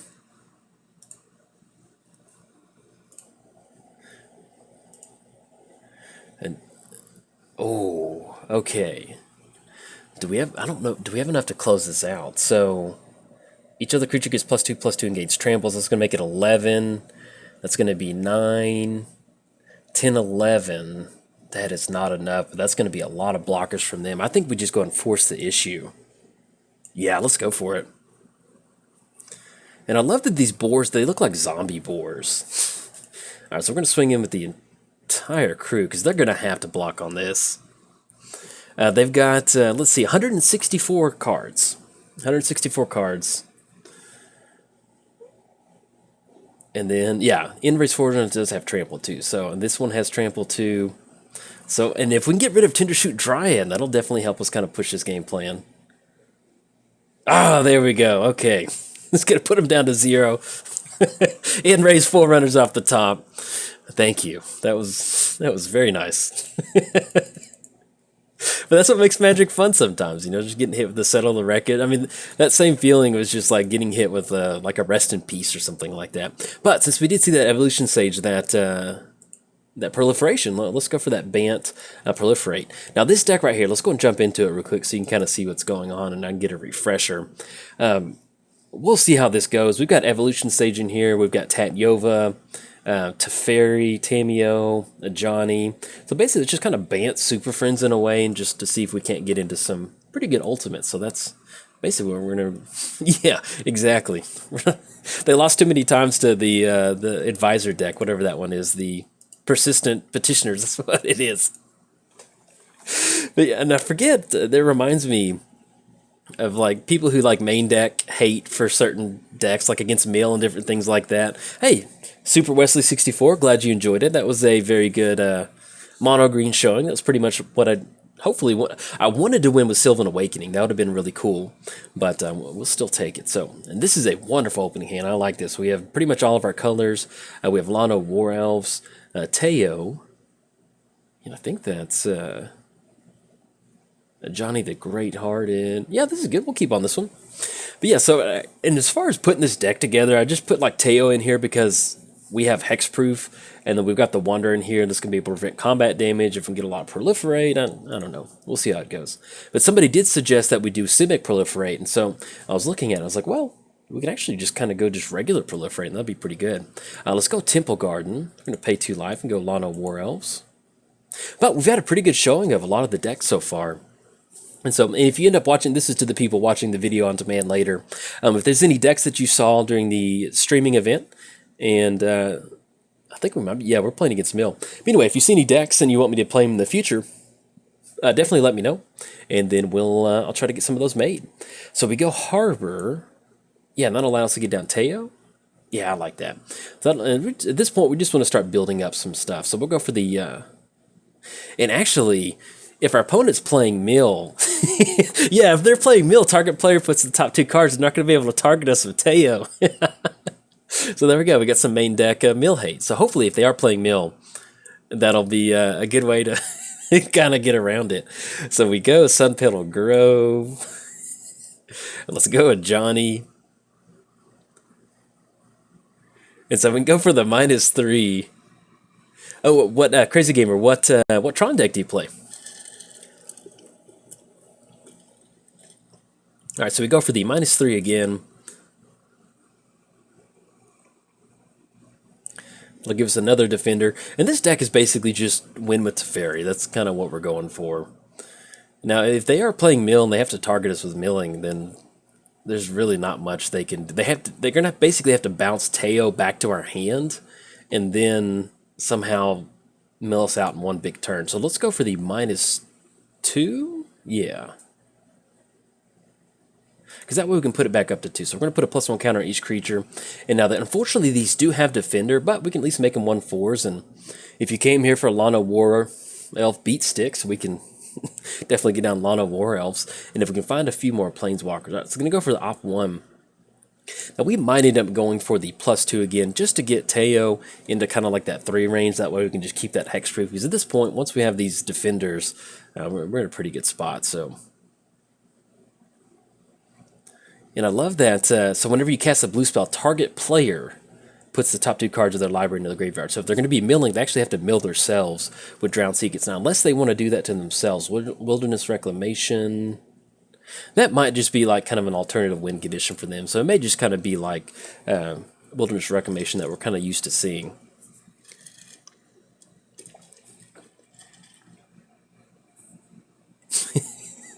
It does feel pretty good. Like in the beautiful times in Magic where you just like you get down one card and just completely shuts down like an entire deck. Like I played a lot of Mindcrank in Modern, and I'm trying to remember what.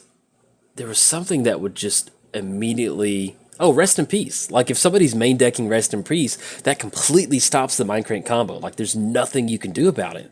And so, like, I'd be playing Mindcrank and somebody slams down Rest in Peace by himself, and I'm like, oh, okay. Yeah, so they can target themselves, but since they do have Tameo down now, that will allow them to start returning stuff back to their hand. So they do find Wilderness Reclamation, but we're going to leave up Absorb for that Wilderness Reclamation. They might have a counter spell, but we want to make sure that doesn't happen. So I think we just go Hollowed Fountain, because that'll be double blue. Yeah, so we shock in Hollowed Fountain, and then we use Lano War Elves. And then we use that last Johnny for the -3. And if you're thinking about building this deck, you know, the fact that you're being able to run a Johnny, you know, you can gain life with that to kind of offset some of that -2 cost. So we're looking at some 2/3s. And let's go ahead and push in at Tameo. There we go. All right, so we got Tameo swinging in. And I think my production assistant wants to. There we go. She just woke up from a nap. But you can see her. There's Dorothy.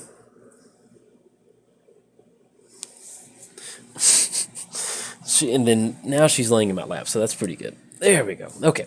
And do we want to go for the defender? I think we just want to leave Teo at 2 or 3. Well, it wouldn't hurt to have another defender. If they got some way to kind of deal with it, then so be it.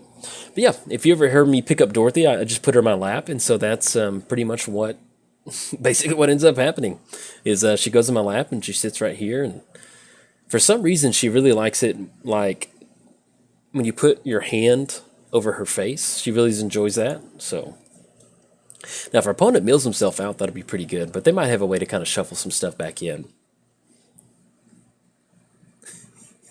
We'll get back to Aristocrats, John, here in a second. I started the game off with the stream off with Aristocrats, and that was pretty cool. But we'll get to Aristocrats here in a second. What I'm trying to do is I have like 10 decks, and so I'm trying to make sure that we at least kind of play each one once. And then, you know, like a deck like this is going to take a minute to play. This will probably be the last time we play it. Yeah, let's go for Absorb, because we just don't want to play around a Wilderness Reclamation the entire game. There we go. All right, so we're going to go for the +3. You're going to gain 3 life, and we just basically have 3 lands in the hand, so let's go. Like I said, if you came here for some Lano War Elves beat sticks, here we are. Let's go swing it for 5, knock him down to 3, and we'll go Temple Garden into play tapped. And then... yeah, that's Dorothy. I do have Oketra, which is, I do have a picture of Dorothy on the Oketra thing, but I haven't played that in a while. So I'll have to, well, it does feel kind of, yes, I'll play that next, because I definitely want to play that. Let's go for the +1, we're going to gain some more life. Yeah, because I love, with that Mardu 8 rack, we're going to go and push in with Lano War Elves. We can pretty much stop whatever they've got going. There we go. Yeah, so I played it's that same Mardu Hammer deck, but basically what I did is I took out Chemister's Insight. Man, do we want to... Yeah, we'll go and let that go through. That's fine. Yeah, it's that same Mardu Hammer deck. You know, you're using Angrath, and we're using Carnival and Carnage to kind of really attack their hand. And we have the new Planeswalker in there. I do not know how to say his name. Derevel, however you say it. But anyway, yeah, he's in there. I'm excited to get that one. It's kind of fun to play. There we go. Play some 8 rack in Arena. And I think it's going to be a really good addition to the deck, because a lot of the times where that deck kind of had a problem. And if we go, that's going to make it 3/7, puts them down to 1. Yeah, let's just go for the -2. Put a +1 counter on each one.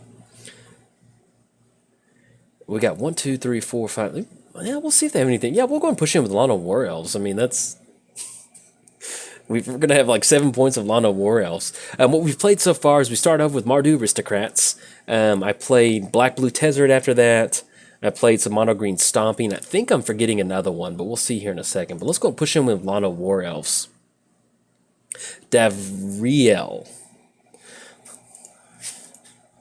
And you'll definitely... So, like, for some reason, it's just kind of like...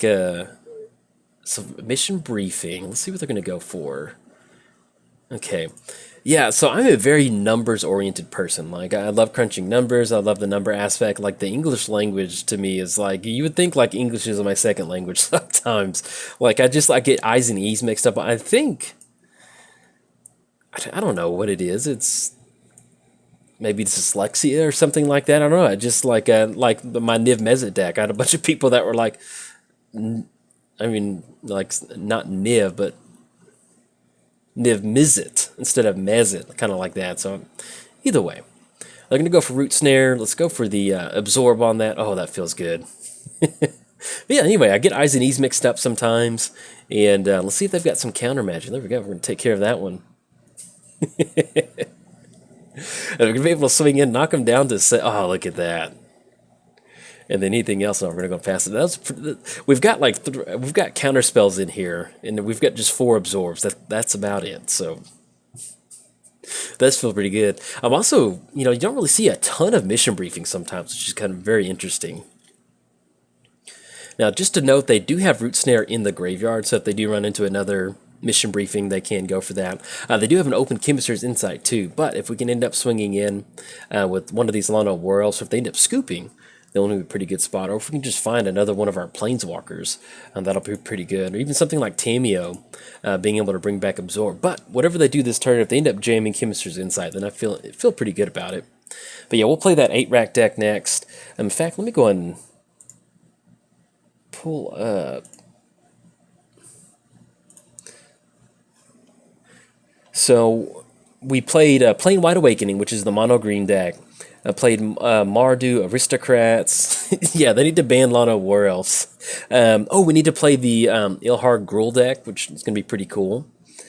Dimir Kefnet, that's definitely what we're going to be playing. Played a Black Blue Tezzeret, which we played against a really slow deck on Black Blue Tezzeret, so that was a pretty good feeling.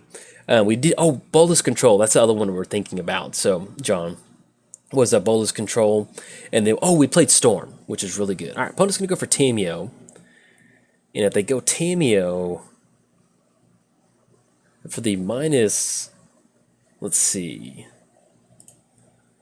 return target card from your graveyard to your hand. So they can go for the -3 on Root Snare, and that's going to prevent all combat damage. So even if we do end up swinging in at Tameo, that'll kind of stop it. But I think, let's see how they decide to end up going for Tameo. I should have just tossed in a last minute Arcades in here. Exactly. Who needs Planeswalkers when you got Lana Worlds? And so my buddy Super Wesley 64, me and him started playing Magic together a long time ago, and they did end up taking that Root Snare. And so we'd play Magic. I'd always play Lana Worlds against him, and so he ended up developing like the same hate that I have. Yeah, they're gonna straight up upkeep, go for that, prevent all combat damage. Okay, that's fine. Oh, we've got another one. Okay, so we go Forest. Yeah, okay, so we go Lana Worlds again. Technically, we should have held on to that 4, so that would have been a better line of play to go for. Let's go for the +1. We're going to gain 3 life, put us up to 31. And then next turn, we can go for the -2 if we wanted to try to swing in and do some stuff. But yeah, and they've got Root Snare going, so we're just not even going to attack. Wouldn't even matter. All right, pass it back over there. But oh yeah, so we played... yeah, if we just dropped in Arcades, that'd be really nice. So I may end up having to play this deck with Arcades. That would be a pretty fun, just a fun of. It's always nice to run like fun of in there. Now our opponent is at 9 cards in their library, so if they don't have a shuffle effect, we can simply just keep passing the turn. I'm not above a mill win. Well, excuse me. Never mind, they've got Jace. I forgot. If you draw a card, we have no cards, so we're going to have to deal with Jace. Oh, no. Okay, so they're going to have to find another Root Snare. And then let's see if they've got Opt. Oh, no.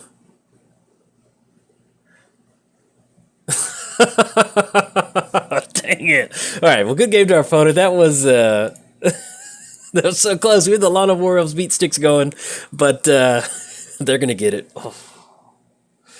That was pretty cool, though. And that's one of the fun things about playing like the opening game of Magic is that there's just so many random decks that you run into. Okay, so we're going to go to that Mardu 8 rack. After getting hit by Jace and them not losing the game from drawing a card. That makes a lot more sense now, what their game plan was. So we're going to shift over to Mardu Aristocrats now. I knew that would get Henry worked up. There you go. Super Wesley 64 has learned to grow to like the elves, and that makes me happy. Alright, so we've got Godless Shrine and Clifftop Retreat. Worst case scenario, we've got Godless Shrine and to light up the stage. Do we want to keep this? Yeah, we'll make this work. And typically, if you've got a board wipe, it's pretty good in Mardu Aristocrats. Yeah, that was a pretty gnarly game from our. There we go. Run into Angrath. Let's go Godless Shrine. Now we could pay 2 life and go for Carnival. That does cut us off. Yeah, I think I like going there. We're going to pay 2 life. We're going to go for Carnival. That does cut us off Spectacle. But, like y'all saw, we saw how powerful Lionel War Elves can be, so we need to deal with it right then and there. Make sure we get rid of it. And there we go. We hit another land, so that'll be good. And Growth Chamber Guardian. I think at this point, let's go ahead and let's go Clifftop Retreat. And let's go Final Payment on that Growth Chamber Guardian. The way this deck plays out, we are very, very aggressive with our life total. We really want to make sure that our opponent has nothing on the board, because once we get down to Angrath, we just want to keep plussing up, plussing up, plussing up. So you can see at this point, our opponent's going to have to go for the -2 off Vivian just to kind of rebound. I wanted to really stop that adaptability, basically. And yeah, we're going to go and shock it again. Let's go for Light Up the Stage. And I love playing this deck.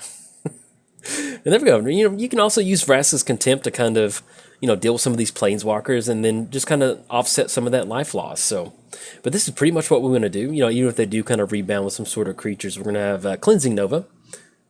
Yes, Robert, I'm really excited about that spell. I feel like that's going to be really good in Commander and, just generally good in, Standard. A lot of Mardu stuff running around. Not Mardu, but Teferi. A lot of Teferi running around. So let's go Swamp. And since there's nothing else for 4, yeah, we just want to deal with... We don't want to keep Vivian on the battlefield. You want to try to get as many 1-for-1s or 2-for-1s as possible with this deck. And the next turn we can go Angrath and just really start making them discard some cards. Okay, Wilderness Reclamation. That will allow them to untap their lands, but we've got Mortify for that. So they'll get 1 turn of shenanigans. So we've got Blood Crypt. We go for the -1. Target player discards a card. I think we just go Angrath. Yeah, let's go Angrath, because even if Lionel War Elf starts swinging in, we're going to be able to kind of get around this. Oh, man, their mouse was hovering over that Frilled Mystic. That was like almost like ungodly how quickly they cast that Frilled Mystic. Okay, all right, so they're going to take care of Angrath, and they're going to see Nissa come down. Now we could still end up going for Cleansing Nova to destroy all the creatures, get rid of Frilled Mystic. Oh, that was brutal. But we're in a pretty good spot now with and actually we can go for Mortifying that land. Is that what we're going to go for? So Clifftop Retreat. And then we destroy all creatures. Yeah, I think that's going to be pretty good, because we're going to catch that land. And if they want to keep plussing up, we can use Mortifying the land. If we can just cut them off mana, any sort of force, that'll be pretty good. Yeah, let's do that. Let's go destroy all creatures. So you saw Crazy Bolas. Ooh. Yeah, Bolas Citadel. We got hit with another Frilled Mystic? My gosh. But yeah, Bolas Citadel, that's something I definitely want to... Man, we're just getting... That's one of those games where you get punched in the face and you fall down and your opponent steps on the back of your head. That their opponent. We had no chance of winning that one, so let's do a re-rack on that one.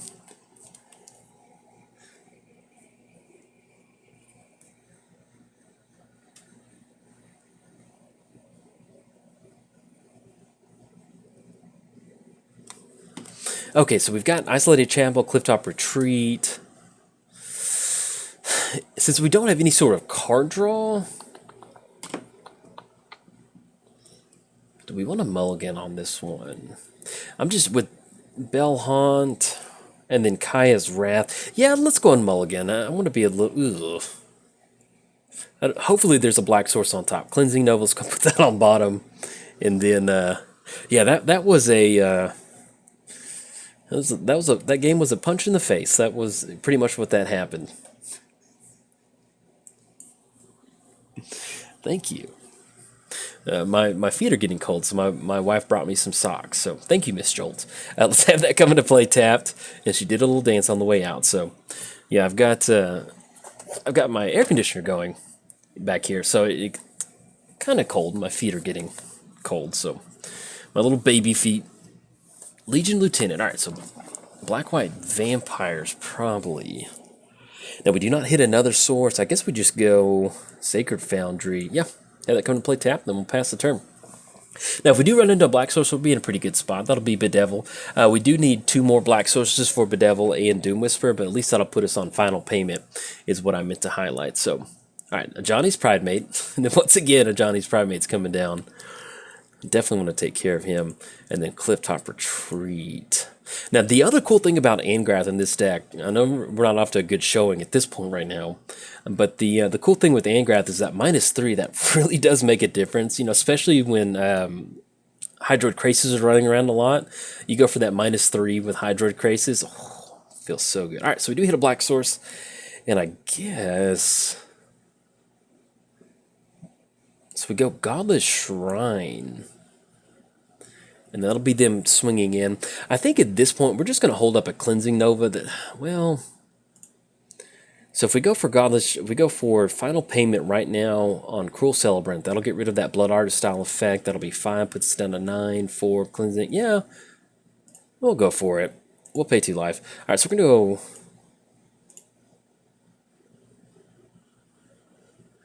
And actually, that might have...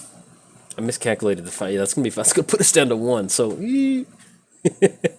yeah. What did you walk into, babe? So my wife and I, we always accuse each other of being a baby on little things like that. So, like if my feet are cold, she'll be like, "Oh, you have baby feet," or if she gets tired, I accuse her of being a sleepy baby. And so that's where that that baby feet came from. She, in her head, she was thinking that I have baby cold feet. So. We have a very nice relationship. We always mess with each other, and yeah, the games are going pretty fast, Alex. It's we'll claim that prize. But we had some longer games earlier. Just Mardu 8 Rack. For some reason, we're just running into a lot of pretty quick decks. So hopefully, we can get rid of some of the earlier threats of some of our spot removal, and we'll be able to get down some really good 8 Rack style effects. You know, want to get down the actual Planeswalker himself. I have not. John Thud? Oh, is that the... I think... Yeah, I think I know what you're talking about. I have not played it yet, but I do want to play it. And this is a great opening. We got 3 lands, we got Final Payment, but yeah, this is exactly what we want to see. That still puts us on Carnival and then light up the stage, so that's going to be good. And it looks like we're playing against Black-Blue, so hopefully it's a little bit of a slower matchup. Let's go Godless Shrine, and then kick it back over there. But yeah, you know, we have a pretty good relationship, and oh, Fibblethip.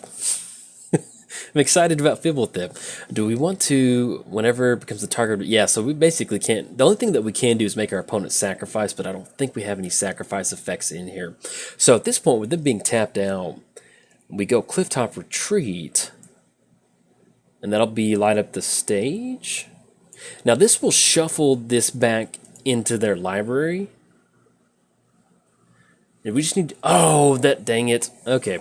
So I was thinking that it would still stick around and then we could go for light up the stage, but then it fizzled since there was no more target for that. So that was definitely my fault on that. But we do want to get rid of Shahili because we don't want to let them be able to go for the extra servo tokens. So we go Dragon Skull Summit, and let's go Bedevil on to Shahili. There we go. Yeah, that was a little bit of a misplay on my part, so... That happens sometimes, but at least we do have 5 mana for Angrath, and if we're going to be trading resources like this pretty often, then we can... we got Karn coming down, okay. And I love the Karn art on this card, because like the last Karn art, it was kind of like... I mean, it was good, but Karn looked kind of goofy, and I don't know, he looks pretty cool. Like, I just really enjoy seeing him like running around the field like that. All right, so they go for the -2, and actually, I don't know how cards from outside the game work on Arena. I don't know. It's kind of interesting. We'll see. So at this point, we've got light up the stage. We can go, I think we want to go Bell Haunt. Yeah, let's do that. So we go Bell Haunt. That'll allow us to get some life gain and make them discard a card. At this point, we just want to get rid of their cards in the hand. You know, using Bell Haunt to kind of slowly work towards that. And, you know, using the Carnage side, that can be pretty brutal sometimes. Especially, you know, look at the art. That's what it kind of feels like, getting to go for that. Tezzeret, okay. And now, the only downside is, okay, the good thing is with Tezzeret, they end up going for the +1 to create a servo token. And so, as long as they're not drawing cards, then what we can do is really kind of start attacking their hand. And that's pretty much what we want to do. Now, we do have final payment, and we'll probably end up just final paying the Gilded Lotus, that Thopter token, to where we can deal with one of these creatures. And that's going to be -2. Yeah, because we want to go Angrath pretty bad. So we shock in Blood Crypt, pay 2 life, we go Angrath. Now they're definitely going to block with the Thopter token. You know what, let's do this. Let's go for the -2. We're going to gain control of the Thopter. We're going to use that Thopter to take care of Karn. And we're going to swing in Bell Haunt at Tezzeret, and then Thopter at Karn. There we go. Use Karn as a... It always feels good to like make your opponent lose one of their resources with their own resource. So, but now, well, now that we do have Angrath down, we'll just simply just keep going for that +1 and really start making them discard some stuff. Yeah, they do. That would be pretty cool, and especially if you have Karn's avatar with all like the metal flying around, that would be pretty nifty. But yeah, so we've got Mardu 8 Rack. I think once we get done with Mardu 8 Rack, that'll put us on Dimir Control. And then the Gruul deck, and then I think that's it. So then we'll be able to... oh, they go for Cast Down. That's not too bad. Fountain of Renewal. And this is a pretty cool Tezzeret build by our opponent. You know, you can see where my build was a little bit more heavy artifact, but it's pretty good. Let's go for the +1. Each opponent discards a card and loses 2 life. And this is where this deck really starts to shine. You know, we definitely want to force your opponent into top deck mode, and we don't want to let them untap with that active Tezzeret. So we're going to go for Light Up the Stage for the Spectacle. And then see if we can't get some sort of creature. Ooh, yeah, that'll be good. And then we still have the land drop to make for the turn? Yeah, okay. So we go Rogue Shadow Mage. We go for the -1. Target player discards a card. That's going to get rid of their last card in their hand. We go for final payment on the Thopter token. Because we just don't want to have that extra card draw. So, there we go. Alright, so I'm going to do 2 damage to them. And this would be so nice if they had that damage redirect. That'd be pretty cool. But yeah, this is pretty much what the Mardu deck wants to do. And then with Vraska's Contempt, next turn we can go for exiling Tezzeret. And that'll just make it really hard for them to get any sort of just anything going. Fountain of Renewal. They can crack Fountain of Renewal to draw a card. But this is exactly where this deck wants to be. So...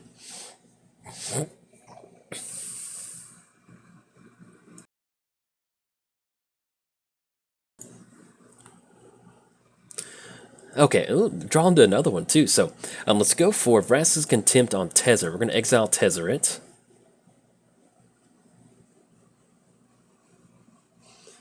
So get rid of Tezzeret, and then we go for the +1.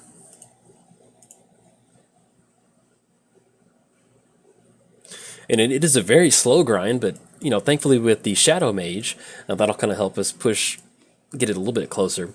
And one of the ways that the deck really shines is if we can find Doom Whisper. Once we get to this point to where we force our opponent to go into top deck mode, we can get down Doom Whisper and be really aggressive with paying for those two life activations to kind of find any sort of answer, whether it's another Carnival spell. One of the things that I did cut for the deck is Electro Dominance. I did have Electro Dominance in here originally, and that's kind of, you know, you get to the point now to where if we draw into Electro Dominance, that's going to be 6-7 damage we can deal up top, and some pretty good stuff. Let's go for the -1. Target player discards a card. It's going to target our opponent. Last one was a Swamp. Let's go for Angrath +1. Oh, we did have Rekindling Phoenix in here. Rekindling Phoenix was in here. It's going to have that inner tapped. And since there's no counterspell, and we want to have... Well, either way, we can just go for the mind. Yeah, that's fine. We'll just go and hold on to it, and we're just going to pass the turn back over to our opponent.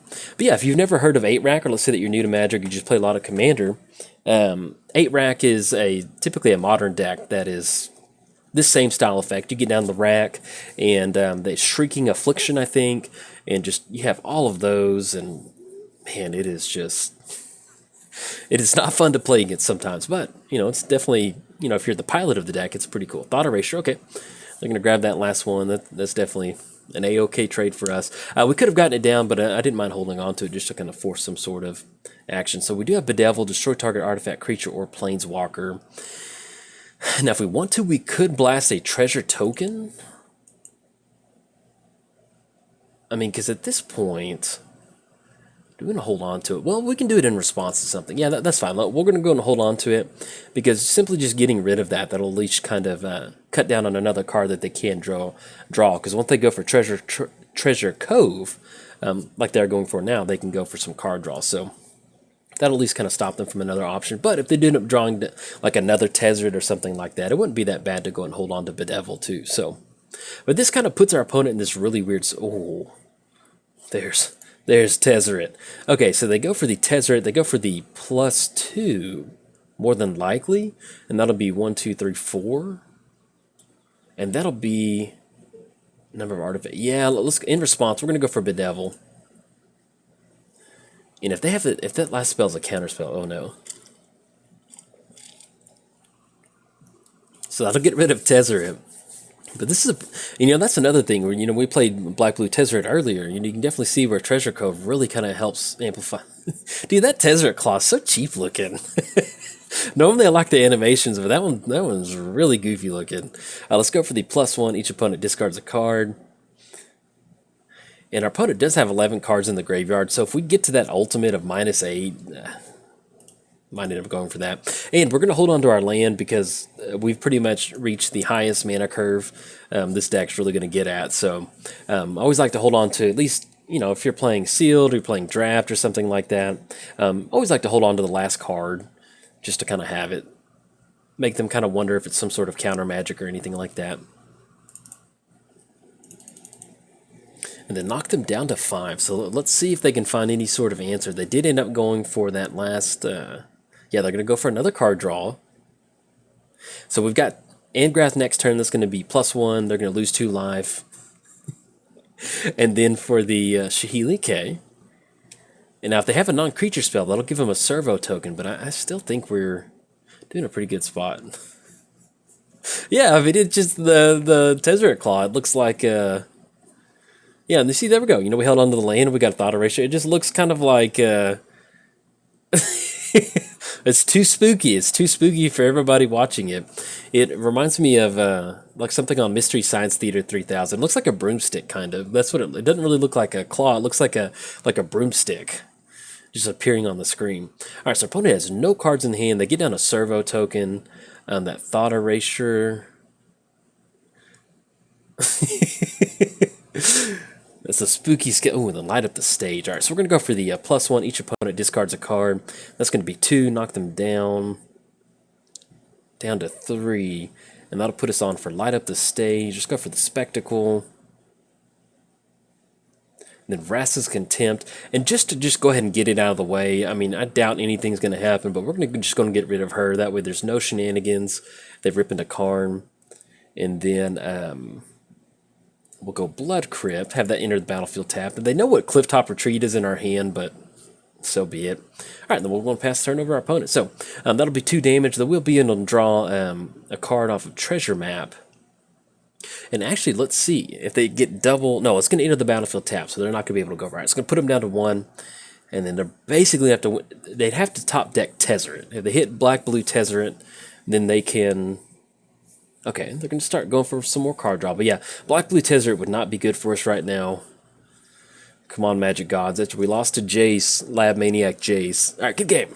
Hopefully, okay, I will take it. So that'd be Angrath next turn. So you can see that's pretty much what Mardu wants to do. This deck is get down to Angrath and just start really chipping away at our opponent's life total. I still think Electro Dominance would be good in this deck.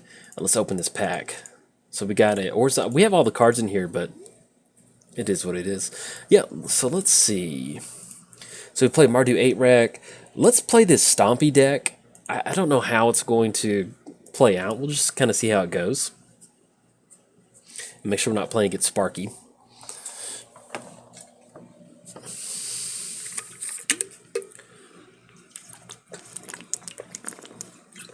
And if you're a fan of Animal Crossing, that is Gaston right there.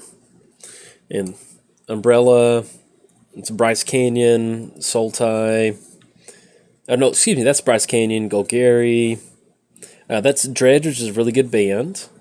And that's a Tokyo Station sticker. And then there's my Dungeons & Dragons character. So there's my water bottle. I had picked up this water bottle and, yeah, Jolt Smash very much. I picked it up at a store and it's just so, like, bland. I was like, I got on Redbubble and they have a bunch of stickers on there. And I don't know if they're technically legal, but, like, people have the rights to sell them. But, hey, we got on there in the bottom, so. All right, so as far as our opening hand goes, and to be honest, I built this deck a while back ago, so I can't remember what's in here, but I think this is good. We'll make this work. We'll keep on this one. It is nice to play some just... Oh, there we go. I was just saying, we just need the boar in here, but we've got the boar god, so let's go Stomping Ground, enter tapped. But the only thing that would make this opening hand better would be like Lana War Elves or something like that, so... Oh, and then also, yeah, dude, Gaston, he's the best, and I cannot... Okay, so we go Mountain. So I love Animal Crossing, and whenever it releases on the Switch, I'm going to be playing it. Like, I'll be doing videos for it. I can't wait. It's going to be a lot of fun. But why Nintendo has not put out Animal Crossing just for anything recently, it's just... It doesn't make any sense to me. It drives me nuts that that's what's happened. But anyway, I love Animal Crossing, so I'll be doing Animal Crossing videos in the future, but it just... it's pretty much a bummer that it's been a minute since they've done that. So we have... Basically, we got Vivian Reed. If we go for Nullhide, then we can't cast non-creature spells. Yeah, I think we've got a ton. Yeah, that's fine. If we hit the land drop next turn, that'll allow us to go for Ilharg, and then we can drop in Chris Pakula Worm. We can go for drop in God Eternal Ronus, drop in another one of these. So basically, just getting down Nullhide is going to cut us off ambush. But if we want to, we can actually pay the 2 mana, and if they get down anything... Whew, that was a quick V2. It's a 9/9 land over there. Okay, so we have to play around that one. Yeah, Gaston. You know, he was a huge jerk, but really, yeah. I played the mobile game. The mobile game was just. I just kept thinking, why did you spend resources to build this? This is not fun. All right, so we unfortunately we don't run into another land, but let's go and push in for 6. And I don't know if we have multiple null hides that it's going to stop that from happening. That's fine. We're just going to get it down. We can just start swinging into a bunch of 6/6s and we'll be good. But yeah, so with Animal Crossing, you know, Nintendo hasn't put it out. But they did announce that it's supposed to be coming out on the Switch sometime soon. So if you have a Switch, I think this upcoming Christmas, maybe, that would make a lot of sense. But then... I don't know. All right, so whenever you draw a card, put a +1 counter on target creature you control, +1 draw a card. Now that's pretty good, especially with Simic Ascendancy, whenever one or more creatures. So that's going to be, especially with that +1. Now we can swing past it and really knock down Jace. All right, so we do not hit another land. Let's go and push in at Jace. Basically, we just want to get Jace off the battlefield at this point, because with Simic Ascendancy, if they can get those +1 counters, that's not going to be good for us. All right, there we go. Take care of Jace. Let's go for another... 3 of a kind, Nullhide. And then once we finally get down Ilharg, and you know, talking about animations, I really love Nullhide's animation. It's such a exactly. Every time I see this card, I'm like, what? I was like, okay, but it works out really well in a lot of the you know, the battlefield decks, stuff like what is it, Mirror March and different things like that. Works out pretty well. If they had the... Whenever it dies, draw a card. If they had the, like, Thragtusk effect on there, oh, that would be good. I would love it. All right, so we do hit the land drop. Let's go Ilharg. And then... Oh, look at that. Look at that animation. Do we want to push in with some 6/6s that can block with... Let's just... I think we want to pass. Yeah, that for Extron, I like that. Do you want to swing in with 3 6/6s? They can trade with that and a couple more creatures. Yeah, let's go and swing in. Yeah, because we lose one on V2, but then that's going to be a pretty big swing on one of these creatures. I'm okay with that. And then we got some life gain with Crispicula Worm, and then we can just drop in a quick Carnage Tyrant too, especially with Ilharg. And whenever they've released Ilharg, it was one of those like, I was like, whoa, okay. All right, we do knock our opponent down to 2. So that's going to be 1, 2, 3, 4, 4 creatures on the battlefield. Arcane Adaption. Man, this is a wild deck from our opponent. Playing against an Arc too. Yeah, so we can drop in God Eternal Ronus. Unfortunately, you don't gain Trample. But if we just drop in... Yeah, we just basically need to drop in... Oh my goodness. So it's Wild Onslaught. Put a +1 counter you control for his kick. Put 2 +1 counters on each one. Okay, oh goodness. Alright, so we've got Incubation Druid. So we drop in Crispicula Worm. None of these other... No, Ilharg does have Trample. So they'll have to block right there. And I think we can still get... Yeah, we can still get in. So we basically just need to... Yeah, we'll drop that one in. So let's go and swing him. Yeah, make them all... Oh! That does make sense. Oh, that is sweet. Sweet deck by our opponent. Right, so let's drop in Crispicula Worm. And I think that should make it to where they just don't have any blocks. Or at least we'll get rid of them. Actually, now that I think about it, if we'd gone for Ronus, that'd make it 12. No, it would still end up trading on V2. I might have played that one not super great. Okay, they just end up with V2. I'll take that. We'll put it third from the top. Yeah, we'll go ahead and put that third from the top. And then whenever it dies, we still get to cash in another card draw. There we go. And then Incubation, we'll just go ahead and drop Ilharg down again. I think that'd be good. Yeah, because we're at 27, so then we can just drop in Carnage Tyrant next turn. We'll be good to go. But I love that boar animation. Looks good. Okay, so they go, put a +1 counter on it. All right, opponent's going to scoop it up, so we're going to get it. But yeah, that's pretty much what... yeah, that's pretty sweet deck by our opponent. Arcane Adaption and get a bunch of those counters going. And then let's go to that last deck. Which one is it? Kefnet Control. So this is the one with... So we've got Kefnet. So reveal the first card you draw each turn. Copy that card, you may cast the copy. It costs 2 less to cast. So just basically kind of going for like something like Chemist's Insight. You know, you do have something like Opt to where we might be able to flash in a quick withdrawal of Soot. So we'll kind of see how this one plays out. I did kind of play around with getting a few extra, you know, kind of higher converted mana costs. Uh-oh. There we go. I did play around getting a few higher converted mana cost draw spells in here, so we'll see how this plays out. We might kind of tweak it around. But this will be the last of the decks, and then we'll kind of play a few more. I might end up going back to Black-Blue Tezzeret. I think that'd be a pretty good one to go for. I know, man. They didn't make it Gruul. I was like, man, it just didn't really... I was just kind of confused by it more than anything. All right, so we've got double... Did I update? Yeah, I did update the mana base. We've got double island. Yeah, let's go and mulligan. I'm not... Yeah, we can make this work. I don't want to go past that. Thought Erasure, we're going to put that on the bottom.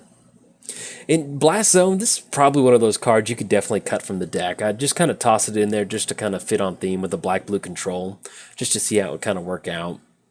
Depending on what we got going on. You know, there's a lot of times where you just have a lot of extra mana, and being able to dump extra mana into it is a good way to go for that. So our opponent's going to go for Thought Erasure. We'll see what they decide to take. If this is kind of like Bolas controlled or Bolas walkers, then we might end up seeing like Vraska's Contempt, but we'll see what they end up taking. Yeah, I wish it was Gruul, because, yeah, it's probably Bolas control. Yeah, it'd be cool if it was Gruul, because that'd be a really fun deck to play. There's probably a lot of really good...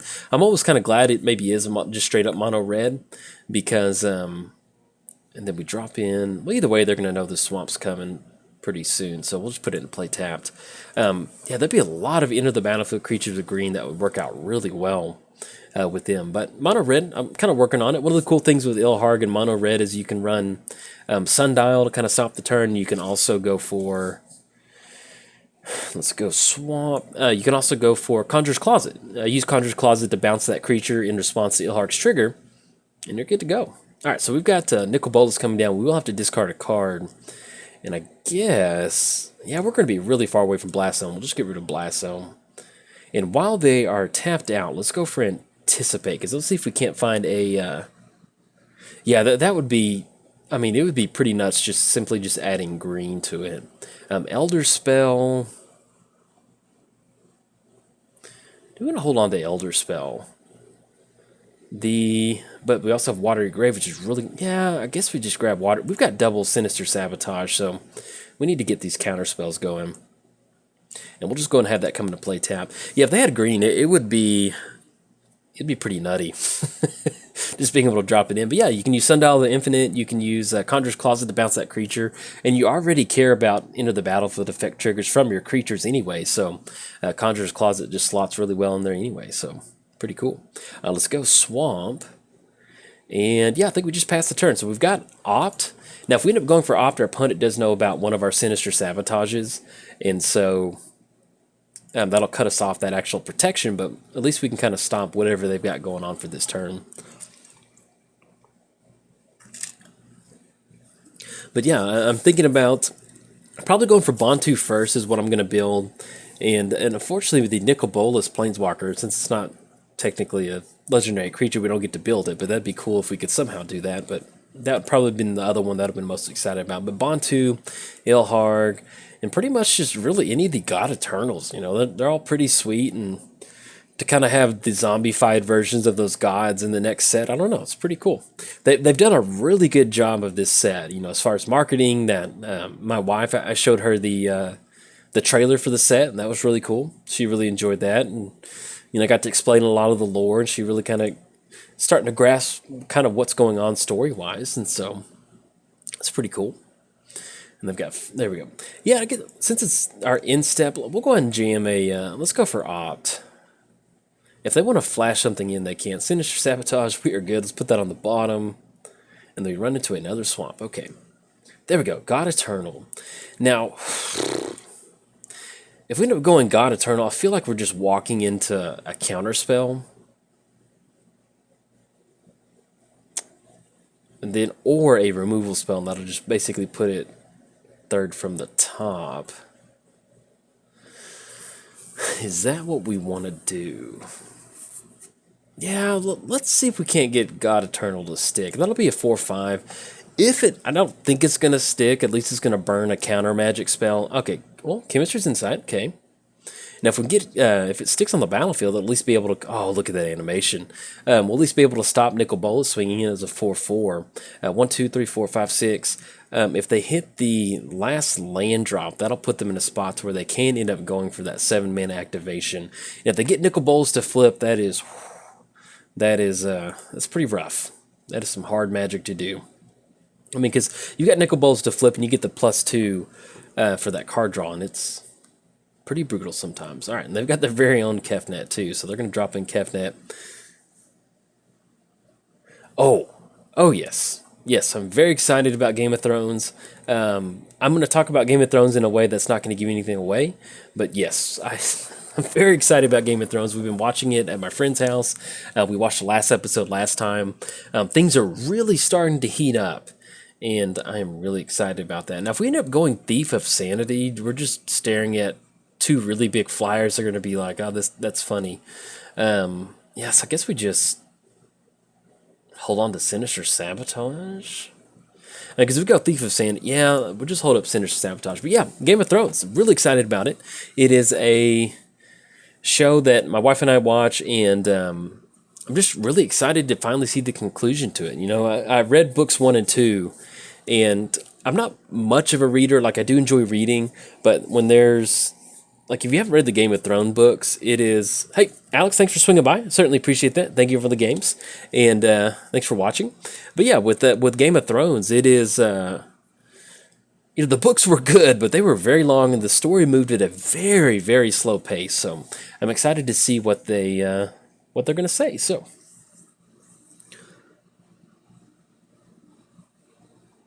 yeah, I could see that. All right, so that let's, man, I'm not wild about that.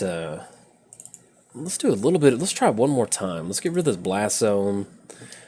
Actually add in a couple guild gates. Just to have some sort of action. Is there anything else that we want to change? I think that was pretty good. We could get rid of Ritual of Soot if we wanted to. Maybe kind of increase. Yeah, let's do that. So let's go Vraska's Contempt. And then we're sitting good on lands. And that's going to be one more Vraska's Contempt. We have this, that, Anticipate. We're good on Anticipate.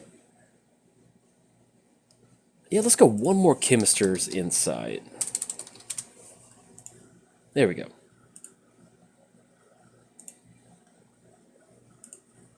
So let's give this one roll. Because, you know, it is... Excuse me. It is a pretty cool deck that you have that... you know, top of the library style effect, you know, especially if you can use opt and different things like that. So if we can somehow get Kefnet on the battlefield and get those ops going, that'll be a pretty good little thing. So, but yeah, Game of Thrones, that is, there was one scene in the recent one, and it's not giving it away, but there was like a sex scene, and it was kind of, we have a little Game of Thrones group chat between our friends and I, and that we just thought the sex scene was kind of weird, like it was kind of out of character, but it is what it is.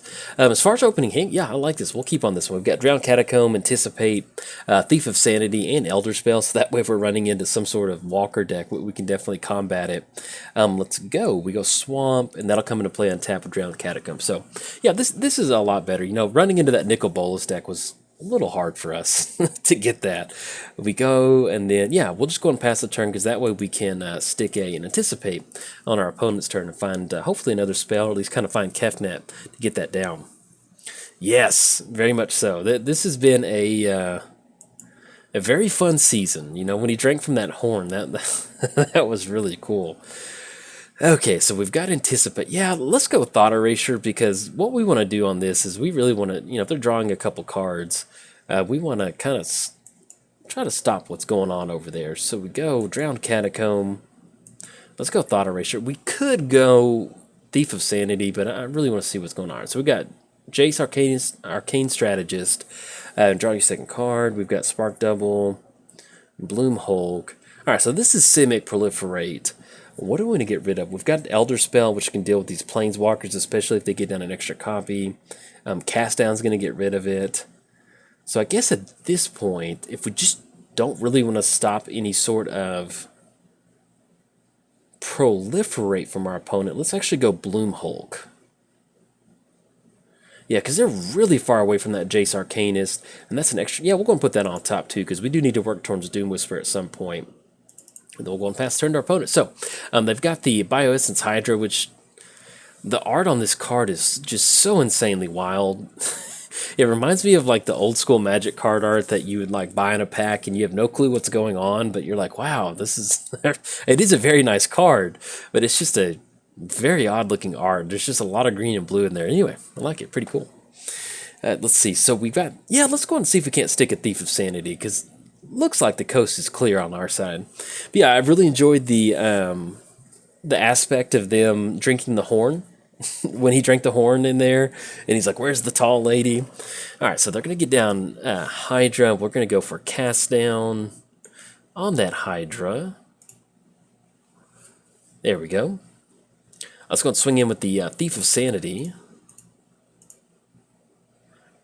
And then let's see what the top card, New Horizons, Jace's Ruse.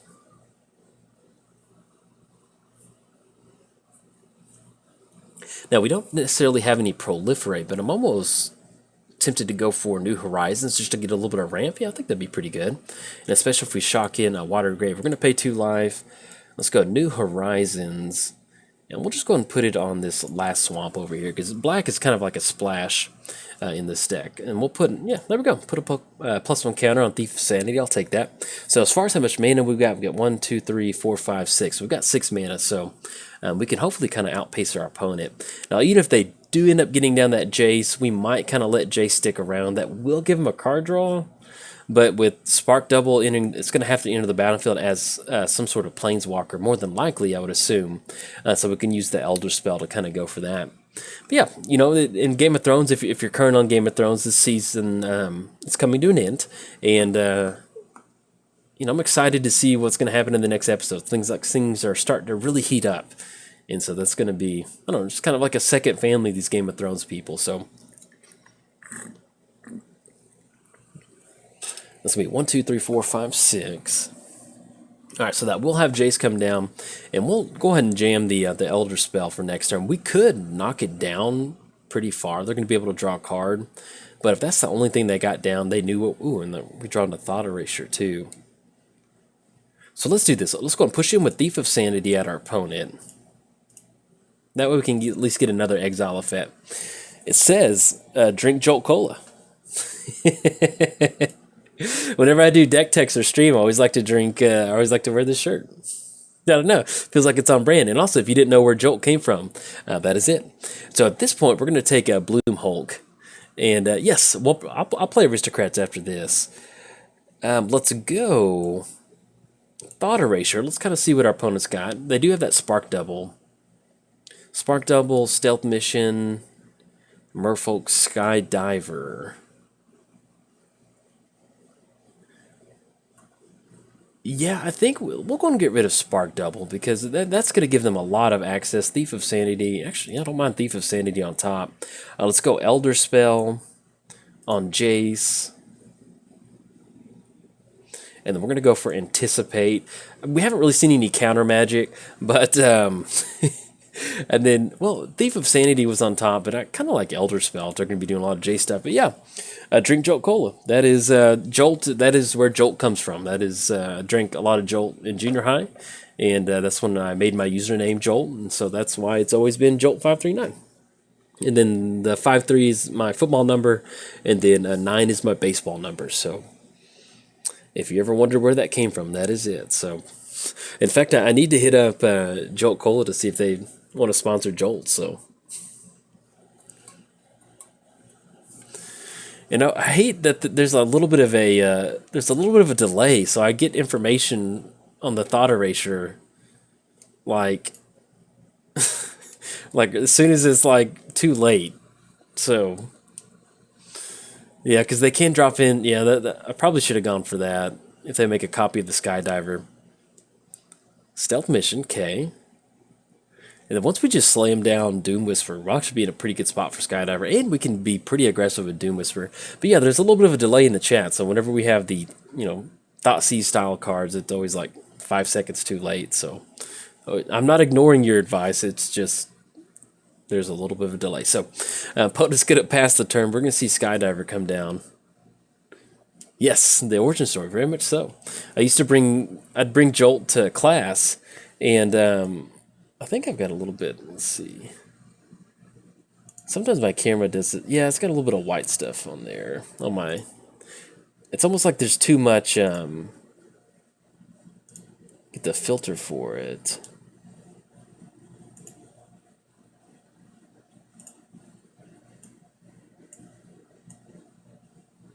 I think that should... I get like some like white colored splash on it pretty bad sometimes.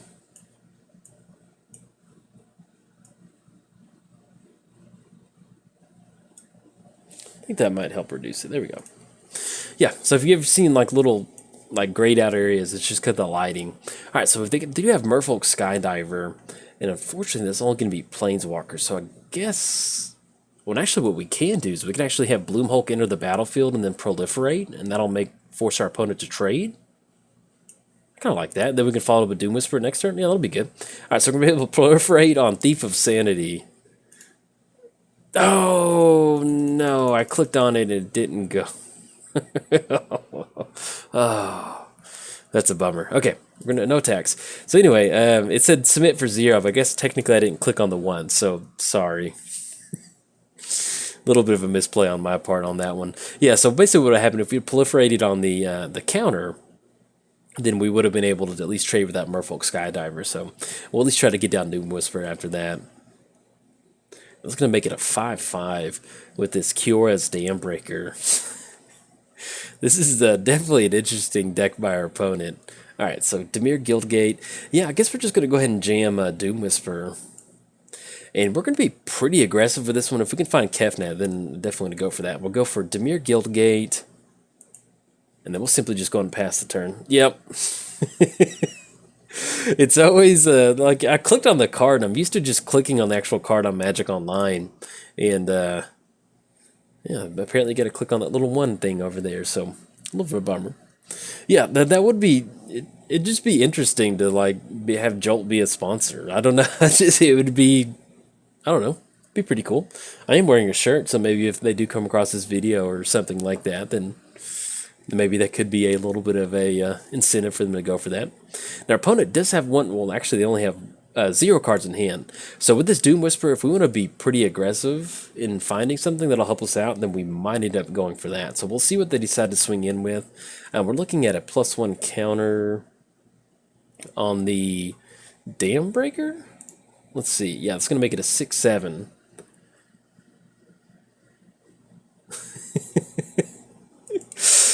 Yeah, because I'll try to figure... There's some like goofy stuff in here. Sometimes that happens. So, all right, they're going to swing in for a 6/7. Yeah, we're just going to let that go on through. You done goofed, Tyler. You done goofed. All right, so they're going to swing in for 6. We're going to let that go. That's going to put us down to 12. And we're going to be pretty aggressive on this Doom Whisperer because we just need to get something going on our side of the battlefield. Because if we just draw into another land or just a draw spell or something, that is not going to be good. All right, so I'm going to swing in for 6. It's going to put us down to 12. And let's just go to town. Yes. All right, so we're going to pay 2, surveil for 2. And Doom Whisperer, whenever I see Doom Whisperer, I'm still just shocked that they made this card, because that pay 2 life and survival 2 is such just a strong effect. I love it. Okay, Sinister Sabotage. We're going to dump that into the graveyard. It's going to go for another activation again. And this is where, like, if I'm recording, I would speed this up, and so I'm trying to make myself not just go silent as I click on pay 2 life a bunch of times. Yeah, and then one of the downsides about playing like Dimir control, there's Dimir Kefnet. There we go. All right, so at least we'll be able to get that down next turn. One of the downsides to playing, like a blue or like a black based, or only if you're only using black as your spot removal, there's not really that great of a board wipe. You have Ritual Soot, which is okay, but you almost need to splash white for Cleansing Nova. So let's go God Eternal Kefnet. Have that enter the battlefield, and then I guess we can just start trading with some of these creatures. Okay, and then anything else? No. Well, I guess we could swing it with Doom Whisperer. It's just a 5/5. Yeah, let's go and do that. Go and swing in with Doom Whisperer. It's a 6/6. And at least we can start blocking on some of the creatures on the ground, too. But yeah, if this is the J-Stack from our opponent, maybe they're new to Magic, or I don't know. We'll see. All right, so knock them down to 9. And then we'll pass turn over our opponent. So that'll make us to where we can at least swing in next turn with Doom Whisperer. That's going to be 6. Put them down to 3. And we can at least block Thief of Sanity on Merfolk Skydiver.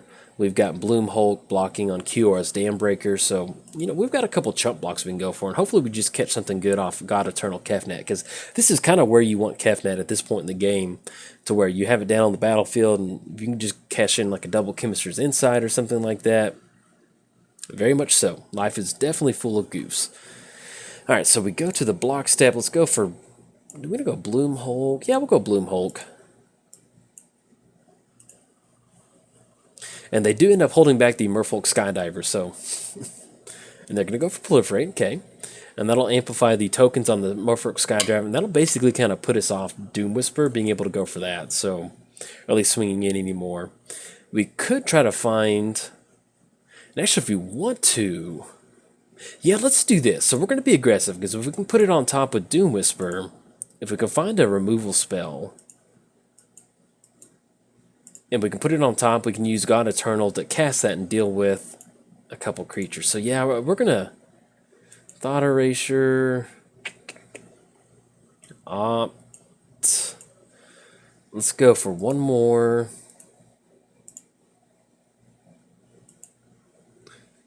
Now I guess yeah, I guess we'll just go and leave anticipate on top. I was hoping we could get a spot removal spell on top and then make a copy of it. Yes, we're going to reveal it. We get to cast it. And then there we go. Cast down. Okay. So there's one of our pieces of removal. So we go cast down on the Merfolk Skydiver. There we go. And I think that's it. That'll be because everyone's flying in the air. Yeah, there we go. All right, let's swing in. You can see we're just being aggressive with Doom Whisperer. It's such a nice feeling. So close it out, knock them down to -4. So now we've officially played through all 10 decks. And now we can... let's go back to that Aristocrats deck. I think I'm probably going to wrap it up probably around 8:30. Or here just a little bit. I just get... Typically 2 hours is like my max recording time. And so once I get to about the 2 hour mark, I'm always kind of like, whoa. But let's try to go forward. Let's see if we can't get some Bond 2 Aristocrats. That was a really fun deck that we played earlier.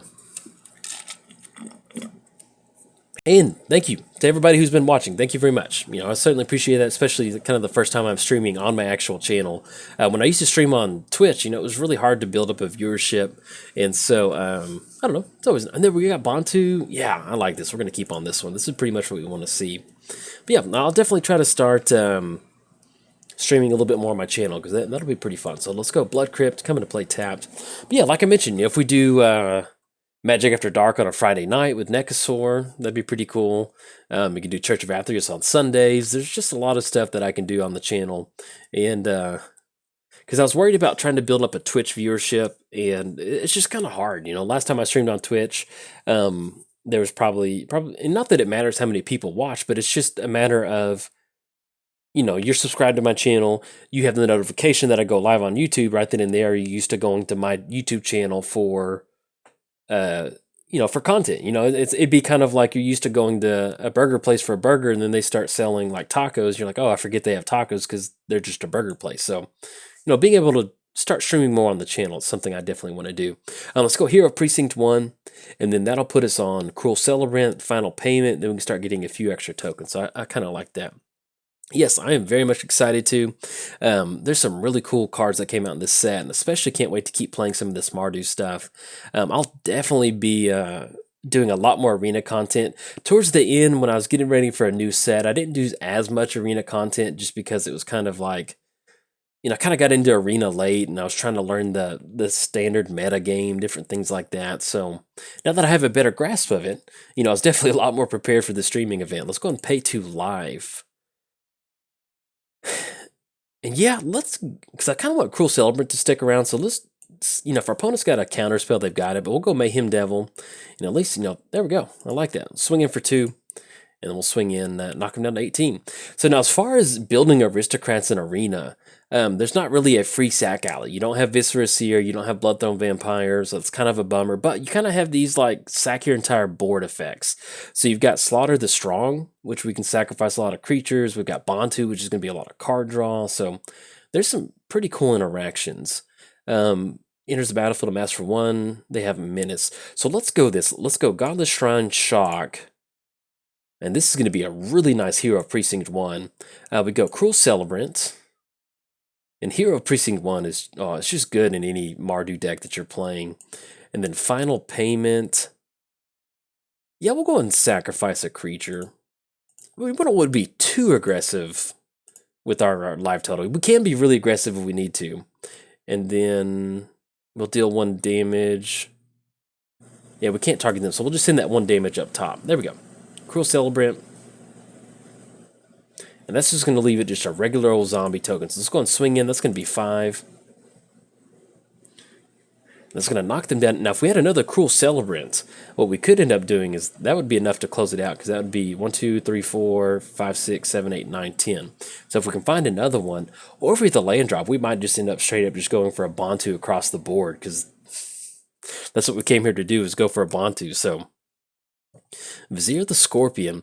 And the cool thing about that, you know, there's, you know, even if you're building a multicolored deck, like a 2 or 3 colored deck, you know, there's a lot of cards, but there's a lot of cool decks that you can build. You know, there's a lot of these Planeswalkers that are uncommon, so you can still build some pretty cool decks on the cheap. Let's go and swing in with a hero token. And we'll swing in with Mayhem Devil. Yeah, that'll be good. Because they can end up blocking the zombie token on the hero precinct 1. So let's go and push in.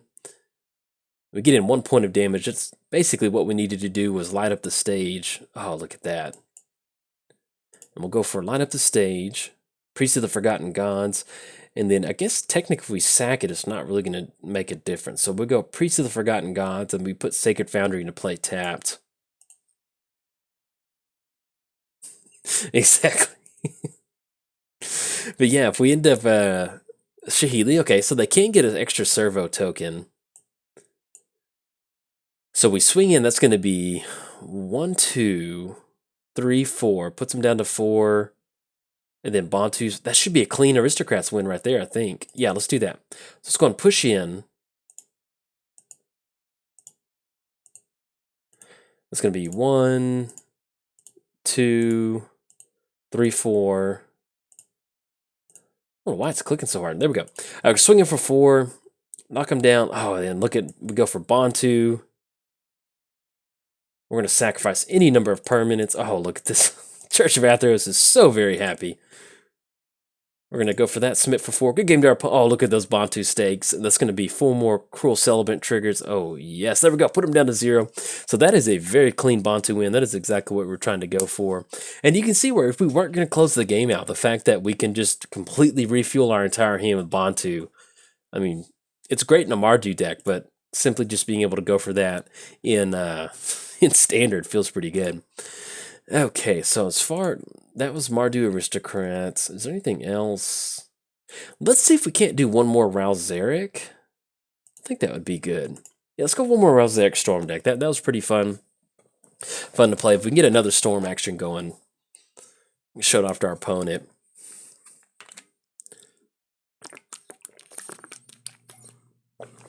Oh, and as far as music on the stream, I would love to have music on the stream, but like YouTube is such a stickler. Oh yeah, I like this opening hand.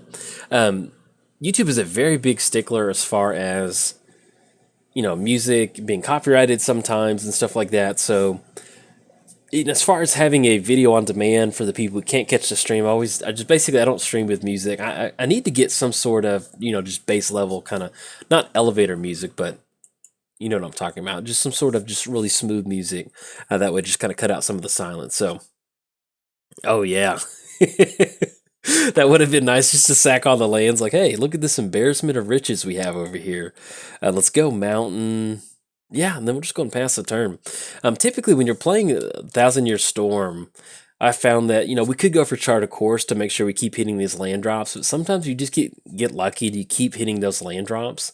And so, and then if you can just chain together some really nice Chart of Storms and, I mean, Chart of Courses for the Storm, that'll be pretty good. Yeah, that was a very good suggestion. That would have been just hey, we're gonna sack our lands real quick. But my luck, it'll be like the good game from earlier, and we just get hit with like a Settle the Wreckage again somehow. Let's go Sulphur Falls. And since we did run into another cantrip style effect with Anticipate, let's go and go Chart a Course. Actually, we go Anticipate. Yeah, let's do that. So we go Anticipate. Look at the top 3 cards because we can actually dig just a little bit deeper. Mount, yeah, at this point we just need some land, so we're going to grab that mountain, and we'll get that down next turn. If we don't rip into another land, we'll probably end up going for Chart of Course, but I don't really want to go past that. But simply just have, or Ral-Zeric, that'll be good. So we go mountain, we go Ral-Zeric, and we go for the +2. And the good thing about this is that's really going to chew up our opponent's, their turn swinging in at Ral. So we're going to go for the +2 Scry 1. Perfect. We're going to put Steam Vents on top, and we are basically going to be ready to go once we get down Thousand Year Storm. We do kind of maybe have to worry about some sort of enchant removal from our opponent, but we're not having to worry about Mortify, so that should be pretty good. Yeah, just get some karaoke music. Elvish Rejuvenator. And then they're going to swing in at Ral-Zeric, and then we can go for, hopefully we catch another land off the top. Let's see, let's go for the Scry. Or if we wanted to, we could actually just straight up go... We go -2, and then Lightning Strike, and that'll get rid of both of those creatures that we can really start going for Thousand Year Storm. Yeah, I think I kind of like that. So let's go for the -2. We go Lightning Strike on Merfolk. And then we'll be able to get rid of Elvish Rejuvenator.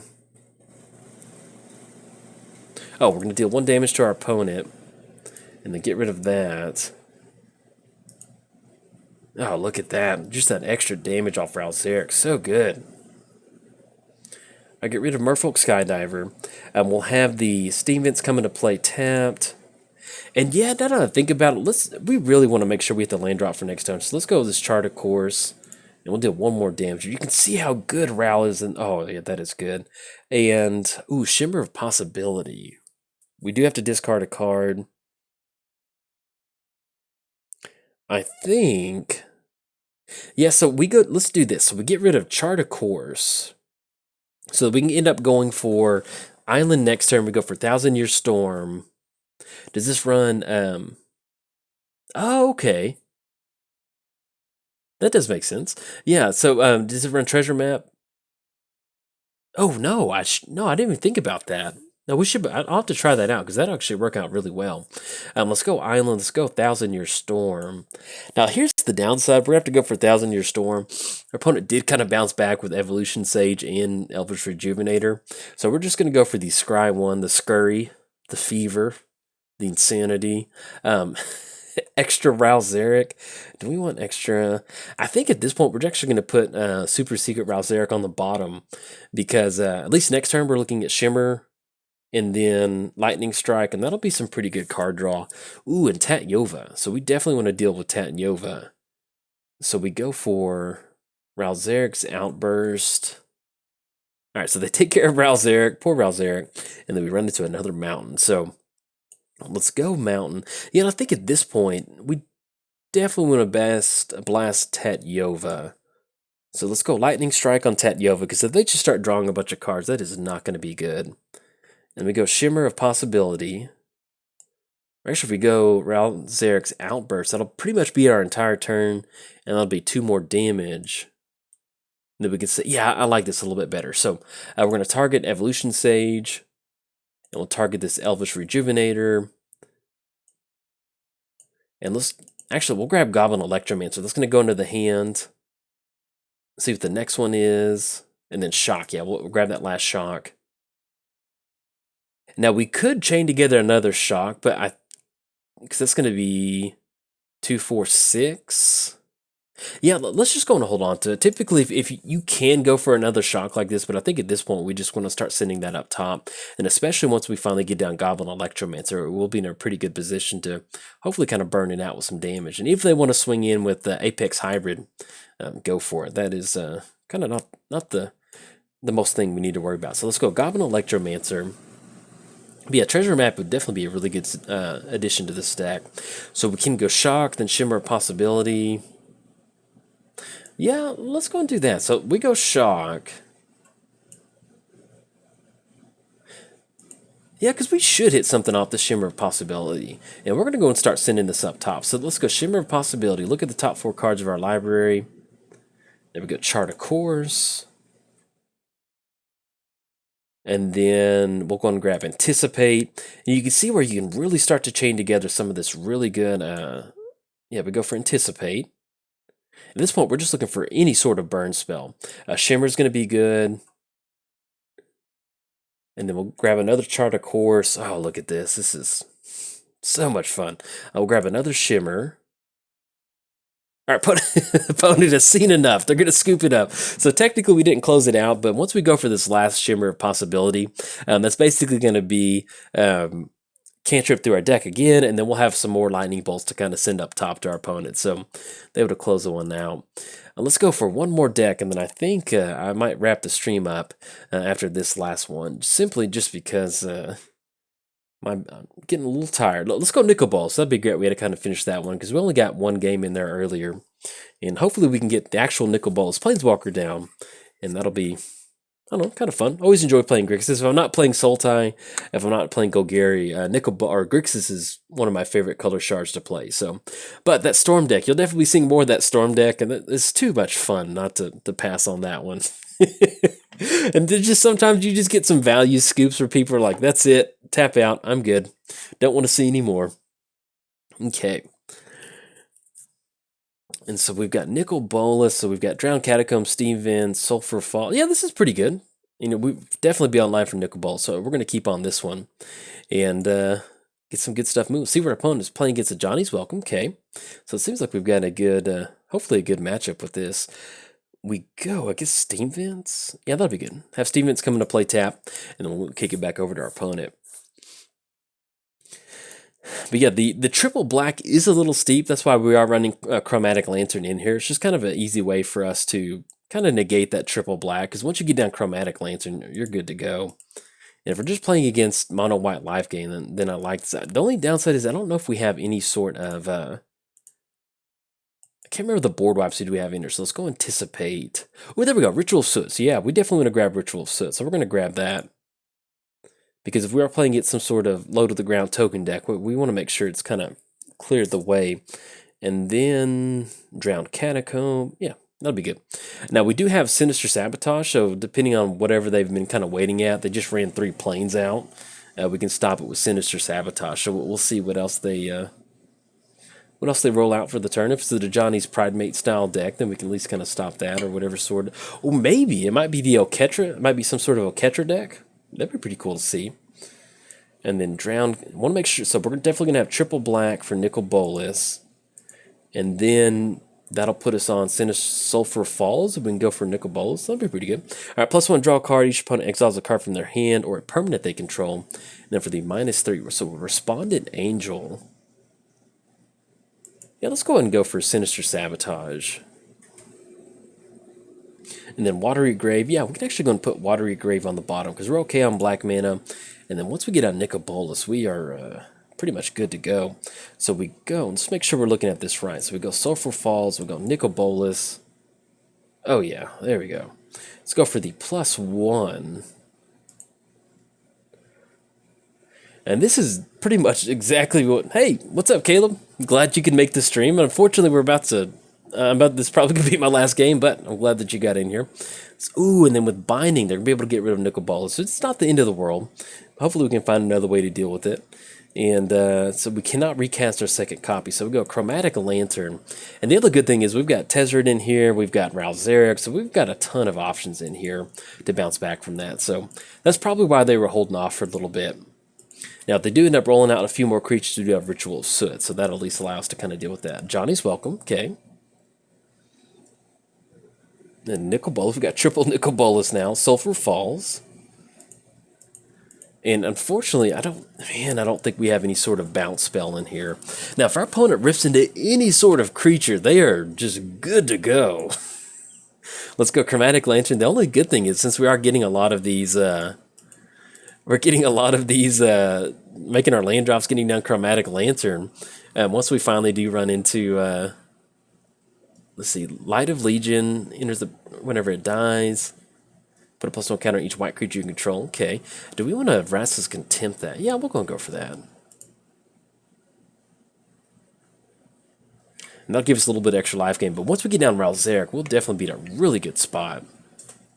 Cast down. Okay. Ritual Soot, and we'll go on past the turn.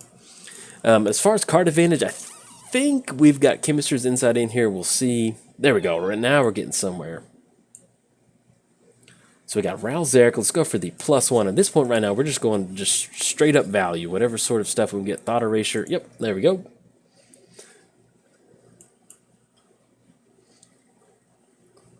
And then we'll take that last Binding. Yeah, I'll take that. Okay, and then Cast Down. Let's go and put that. We already have one more Cast Down in the hand, so we're going to put that last card in there. And then we did make the land drop, and then we'll just simply go and pass the turn. So, thankfully, we did get rid of that last Binding, and then now we've got Sinister Sabotage. So we can basically just kind of outvalue our opponent from here. This is pretty much what this deck wants to do, is... doing it? Yeah, I think we just go Sinister Sabotage. We could go for Angrass Rampage, but Sinister Sabotage just stops whatever they've got going on. And one of the best things you can do in Grixis is... simply just getting to Ral-Zeric's -8, and then you start casting a bunch of stuff, and it's just... Whenever it dies, put a +1 counter on each white creature you control. Yeah, I think that's... Do we want to use that for cast down? Yeah, because we want to hold on to Sinister Sabotage, and if we can use our removal spells like this when we can, we need to go for that. So we're going to go for cast down on Light of Legion. And we also, you know, it is nice to get to the -8 on Ral-Zeric, but simply being able to, you know, we can use the minus whatever it is, and we'll grab Drowned Catacomb. Now once we get that -8, we can just start casting Instant and Sorcery. You can see where that's going to be 4 damage to our opponent. We get to draw some cards. Choose a creature type. Okay. That'll work with Radiant Destiny. And the, ooh, with an Angrath. That is exactly what we want to see. So let's go for the minus... Yeah, we're going to go straight up, just go for the -8. And if we go Angrath, that's still going to give us... Yeah, that's going to give us just enough for double Sinister Sabotage. So let's go +1. And then we go Steam Vents. It's going to be 1, 2, 3, 4, 5, 6. We actually have that coming to play tapped. And then we'll go and pass the turn. So once we start, now that we've got the Ral-Zeric Ultimate on the battlefield, we'll simply just almost start countering anything that they get down. Yeah, let's go for the counter on that. That'll be 4 damage up top to our opponent. All right, opponent's going to scoop it up. And that's when you get the Ral-Zeric Ultimate, that is but a pretty sweet build by our opponent, mono white. So it's pretty cool to see that. But yeah, I think I'm going to go ahead and I'm going to wrap it up for the stream. I worked today. You know, we've been doing 2.5 hours, which is pretty good. But this was a lot of fun, and I'll definitely be doing this again. And I'll be slowly working on getting some more of these cards so that we can do this deck. And thank you to everybody who's came out to watch the stream. If you didn't catch the stream, or somebody like Caleb who just caught the back end of the stream, probably not going to have a video going out tomorrow. I'm a little tired. And so what I'll probably end up doing is I'll get up early and either A, record some more stuff on this arena account, or I'll be ended up just kind of splicing it up into different decks. That way you can kind of catch little chunks of it, or if you watch the entire video in its entirety, you can certainly do that. But that will be it for it. If you have any sort of deck ideas that you want me to try out for the upcoming Standard season, hop in any of the comments on any of my videos. Let me know, whether it's Commander, Standard. I haven't been playing a lot of Modern just because Modern's kind of in a weird place. I love Modern, but I just simply haven't had a lot of enough practice for it. So, but yeah, if there's anything you want to see in the future, build around this card, something, just hop in the comments, let me know. And yeah, definitely a good way to end the stream with a Ral-Zeric. You definitely want to end the stream on a high note. And so being able to end the high note on a Ral-Zeric Ultimate, some good match, especially with them getting rid of Nicol Bolas. We tried to get Nicol Bolas down, and the binding came down and got it, so I will certainly take it. But yes, that is going to be it for the stream. If you want to see some more of these in the future, I'm going to be clipping them up, and I'm going to try my best to stream more, you know, get out of my little Commander bubble, and it's nice to kind of get out there and have some fun. And thanks to everybody who tuned in to watch this, and for the nice back and forth banter. It's kind of cool to have some back and forth to chat. So good luck at your pre-release coming up this weekend. I will not be going to my pre-release this weekend, but it is this upcoming weekend, so if you do end up going, good luck. May you open the best cards in your pool. And once again, thanks to everybody who came out to watch the stream. Have a good night. All right, see ya. Bye.